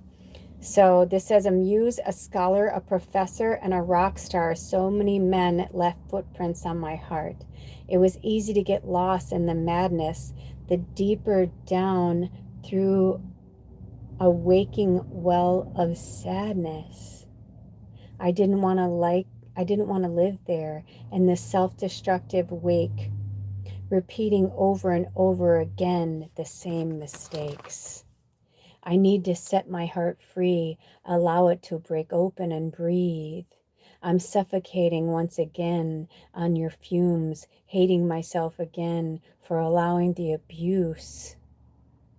I know change can happen, for it's happened to me, but after everything that's happened, it's hard to believe that you can. My gut is my ally, my most trusted friend, and it's telling me that you'll do it again. Who do I believe? So maybe this is a family member. This is somebody from your ancestral line that, like, you know, my dad would say, oh, I'm not going to hit it. He'd say, my mom, I'm never going to hit you again. I'm never going to do it again. He'd do it again. So that's interesting. And this is a mantra from Galactica. She's one of the 9. And her mantra is, I am alive. I am awake. I am free. And I feel like that's the ancestors want you to remember that you're not just here to get through this life or just get by or whatever. Every day until you really feel it and believe it. And when you start to slip, start it again. Do this mantra, say this mantra. I am alive. I am awake. I am free. I am alive. I am awake. I am free. I am alive. I am awake. I am free. Keep saying that mantra, reading 3. Until next time, blessed be.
Welcome, reading 4. Your number is 34210. 34210. Okay, write that down. Okay. So what is that? 6, 9, 10. Ooh. Ooh. So this is messages. We've been going for 3 hours and 42 minutes. We did a group reading, and then we took a little break, and then we did it. Well, that was me cracking my knuckles. And then we did an intro to these readings, and now we did readings 1 through 3, and now we're on the last reading of the day, reading 4. So welcome, welcome, welcome. We've been talking with the dragons today, with the Dragon Path Oracle. All of these messages in the group reading, it was really beautiful. It was like a mass, messages from the dragons. A lot of different dragons came through. I think about 5 dragons, maybe more. Oh, I'm getting sleepy now. I feel like somebody is watching this late. I didn't feel this a second ago. That's what I'm saying. Like, it's so funny. We must be really connected, because I felt, one of the other readings, I felt like that too. And here it's like morning. So anyway, with that being said, one of the messages that kept coming through was about change. And these are messages from the dragons about what we need to change, or what needs, what needs changing. Hold on, I'm changing. Speaking of, I'm changing my outfit. All of a sudden, it's been like, I woke up super early, and I was like really drawn to do these messages. Like right when I woke up, I didn't even like really do a meditation. I mean, I connected with spirit, and I definitely felt like I was meant to do a reading right out the gate, but it was really intense. So it was kind of, overcast and chilly this morning. And now all of a sudden the sun's coming out, and it's like, hallelujah. And it's like really warm. Okay, so reading 4, what dragon wants to speak with you? Oh, the peace dragon, number 5. Oh, there's so much coming through. I almost feel like, I don't know if they want me to, but I almost feel like I'm meant to pull another card for you guys. Maybe not now. Maybe it's from one of these other ones. Let me see. There's this card, but I don't know if they want me. Oh, maybe this is, okay. Okay. All right. Okay. So a lot's coming through already. So, do you want me to talk with them after? Okay. At the same time? Okay. So the first card you pulled was number 5, peace. And the next card was a card that came out when I was shuffling, and I couldn't tell who it belonged to. I didn't feel like it was meant to go with any of the readings. And then I was like, oh, it must be for a shorts or something. So I think it's meant to be a shorts, but also they wanted it in this reading. So you pulled peace, number 5, and number 9, courage. And right away, I love that, because 9 is about like, you're almost there. Like, you've been doing the work, you've been, like you're like, I just want peace. I just want peace. And it's funny, because 5s are about change and transformation. And this reading is about what needs to change in order for you to find what you're looking for. And for you, I feel like it's peace. I feel like you're searching. I'm going to open a window. It's getting hot here. I feel like you're searching for peace.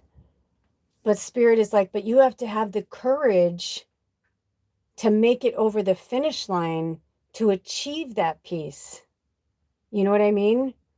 It's like, you want the peace. It's like you want a pizza, but you don't want to get up and make it, and you don't want to get up and order it, but you want a pizza. Well, the pizza's not going to arrive. You can eat it in your head and remember what a good pizza tasted like to you, but unless you actually put it yourself somehow into action, it's not going to arrive. And I feel like that's what's happening for you guys. So let's see what peace has to say. And all of these dragons are from different clans, and peace is from the Earthwalk dragons, as well as courage. Both of them are from the Earthwalk dragons, and we spoke about them in some of the other readings. But I feel like somebody is like, wants to know. Okay, so the Earthwalk dragons, it says the 16 Earthwalk dragons support us along our physical journey through life. Each dragon in this clan has the nobility of an old war horse, big in heart, kind of eye, huge in power, yet quiet and brave. This description applies to all dragons, but in particular to the Earthwalk dragons. They are the largest clan within this deck. The Earthwalk clan will often represent the action we need to take action. Wait, hold on. The Earthwalk clan will often represent the action we need to take within our physical reality, right? So this is like what you need to do in order to achieve what you're looking for. This may be in the area of personal growth, healing, exploring our potential, or simply accepting that we are all a work in progress, learning, exploring, healing, and developing. But we wouldn't be complete without our spiritual aspect. So they also empower us to seek our spiritual pathway, to follow our hearts, and be open to the possibilities of the universe. In short, the Earthwalk dragons are all about guiding us to fulfill both our physical and spiritual potential. Under their wisdom and gently guiding wings, anything is possible, and they encourage us to believe that as well. Miracles do happen, okay? So peace and courage are in the miracles department. You got to believe it, right? You got to believe in magic and miracles. You can't just talk about it. You got to really believe it. You can try and manifest something all day long, but if you don't believe you're really going to get it, or definitely if you believe you don't deserve it, it won't come. So each of these dragons has their own little saying or mantra, and peace says, "Allow me to pull together your scattered energies." It says, "This beautiful and gentle dragon encourages us to be kind to ourselves. We frequently push ourselves too hard in our lives, whether this is at work or at home. We forget who we truly are and can miss the beauty in life as we become self-absorbed. This dragon's energy guides us to an inner tranquility, helping us to feel and trust that everything is fine. Finally, we begin to see and understand the beauty and lessons in all things. Although incredibly powerful, this tranquil dragon brings the energy of gentle bliss like the early morning summer sun, giving us a sense of completedness we previously lacked. If she has come to you today, her message is this: allow me to pull together your scattered energies so that you can feel a sense of peace enter your soul. Every situation has a legacy, but alas, occasionally it can take a little time to appreciate or understand this fully. Let my presence help release any negative feelings, for you are truly a creator and immensely powerful." By allowing the peace dragon to enter our lives, we enable our very beings to carry more light. We become beacons for others to follow. But in order to do this effectively, we must release our need for control. If life has been dull or you are feeling generally out of sorts, call upon peace to lift your blues. She will support you by showing you the beauty of life and helping you to celebrate your experiences here on earth. But remember, you can only do this if you relinquish your need for control. When you do so, you will feel lighter, brighter, and more connected to the universe. I love it. So, control, it's been a big issue for this tribe for a long time, and a lot of light workers and seers and deep down believers in magic, because we have had to, grow up in a muggle, energy where it's like, you got to play ball. So we learn to protect ourselves. We learn to wear masks. We learn, and that's a form of control. Only allowing people to see what you think they want to see or what you think will be accepted to be seen. And that's a really big part of it. So let's move on to courage, since courage is right around the corner. Both literally and figuratively, courage is right around the corner, you guys. You just have to reach out and grab it. So courage statement is, be brave, stand tall, you've got this. This beautiful, powerful dragon comes to the force when we need to be strong, usually on an emotional level. We may need her strength for many life situations. For example, when we have lost a loved one or are making huge life changes and we need an extra dose of courage, she is there to support you, an anchor to hold on to. And she says, you are safe. It's fine to be strong and vulnerable at the same time. You are capable of a great many things, and it's time to acknowledge them and to believe in yourself, your depth of character and tenacity. Hold on, my phone just Okay, sorry. My phone just told me it was running out of battery. But I was like, I turned the chat off, so I didn't know what it was saying. Anyway, let me start over. Okay, she says, you are safe. It's fine to be strong and vulnerable at the same time. You are capable of a great many things, and it's time to acknowledge them and to believe in yourself. Your depth of character is your ally. Your ability and tenacity are your anchors. Now is the time to own them. Be brave. Stand tall. You've got this. You are far braver than you give yourself credit for. If you find yourself and your courage failing, your self-doubt taking over, call upon Courage Dragon until you find your feet. She will guide you through any challenging situation and support your self-belief. All you have to do is ask. She assures you that everything is exactly as it's supposed to be, even if you are unable to see the bigger picture. Courage is a perfect meditation partner. Interesting, the next card is freedom. And it says, let go and trust the process of life and the universe. Yeah, right? Like, let go of control. Freedom. We're in the year of the fire horse, the freedom horse. This is the year. This is the time. Like, if you were ever going to take a time to, like, be yourself, this is the year to do that.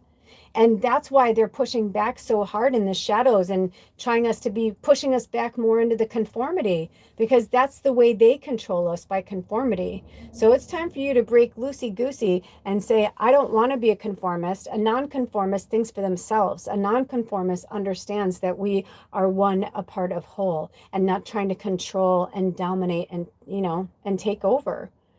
That's not who you are. I feel like a real gentle lovingness. I feel like you're craving for peace, reading for. And so now courage is like, you can do it. You can do it. You can do it. So call on courage and peace. I was waiting for like some like long drawn out last reading, but do we have any more messages for reading 4?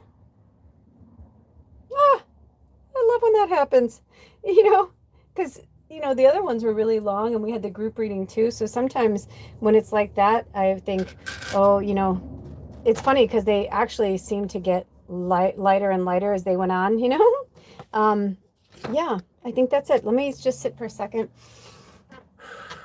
Sometimes they want me to do a channeling at the end though too. I think we're done. Is it in their greatest and highest good for me to bring forth any more messages? I feel like the dragons left. It was kind of cool, but that's the thing with them, because they know I can know I can handle it, but they do kind of remember in the Wizard of Oz where she's like, wow, people really come and go here so quickly. And that's how I feel sometimes when I'm doing spirit work. It's just like they're gone. I'm like, oh, they're gone. I'm like, nope, they're gone. So anyway, those are your messages from the dragons. I hope they helped you in any way. If you are drawn to readings 1 through 3 or the group reading or the intro, definitely go check them out. There was a lot that came through. There were many dragons that spoke here today. I mean, I collected. So let's see. We had 1, 2, what the fuck is that? 3, 4, 5, 6, 7. Oh, but I think I put the other ones back in the deck. So how many dragons did we have with us today? Because I think I put them back. Okay, 7, 8, 9, 10, 11, 12. We had 12 dragons. Is there any more dragon messages? No, but funny, the spirit card for the spirit dragon came out on the side. Maybe I'm counting wrong. That's kind of interesting, because in the group reading, we spoke with Merlin the dragon, Harmony the dragon, the philosopher, Gaia, and Destiny. Let me just see. 1, 2, 3, 4, 5, 6, 7, 8, 9, 10, 11, 12. Nope, there was 12. I thought maybe 13 because it came up a lot. We were talking about the divine feminine, but no, it also comes to the number 3. So anyway, all right, you guys, those are your messages. I hope they helped you in any way. The dragons, thank you. I just want to say thank you to all of you guys for being here, especially those of you who watched the whole episode. Thank you, thank you, thank you. Thank you, Spirit. Thank you, dragons. Thank you to our higher selves and the healing energies that came through. There was so much. Just a blanket thank you to every energy and entity that came through. Shout out to Archangel Michael and his mighty band of warriors, keeping this container safe and loved up, and the dragons themselves. Just in general, the angels, everybody, the creator, everybody that was here that we called upon today. Thank you for being here. And until next time, take good care of yourselves and each other. And if you'd like to work with me personally, my email address is magickalmedium@gmail.com. It's also in the description box. You can highlight it and put it in, highlight it and copy it and paste it into your browser. If you'd like to work with me personally, I work on a sliding scale, and also we have I have links if you'd like to contribute to the work that I do on this channel. And if that's not in your wheelhouse to do so, remember that prayer is free. It's all about the exchange of energy. I love you, I love you, I love you, and I send you so much love and happiness and joy and peace, healing energy, abundance, and just love, man. I just send you love and peace.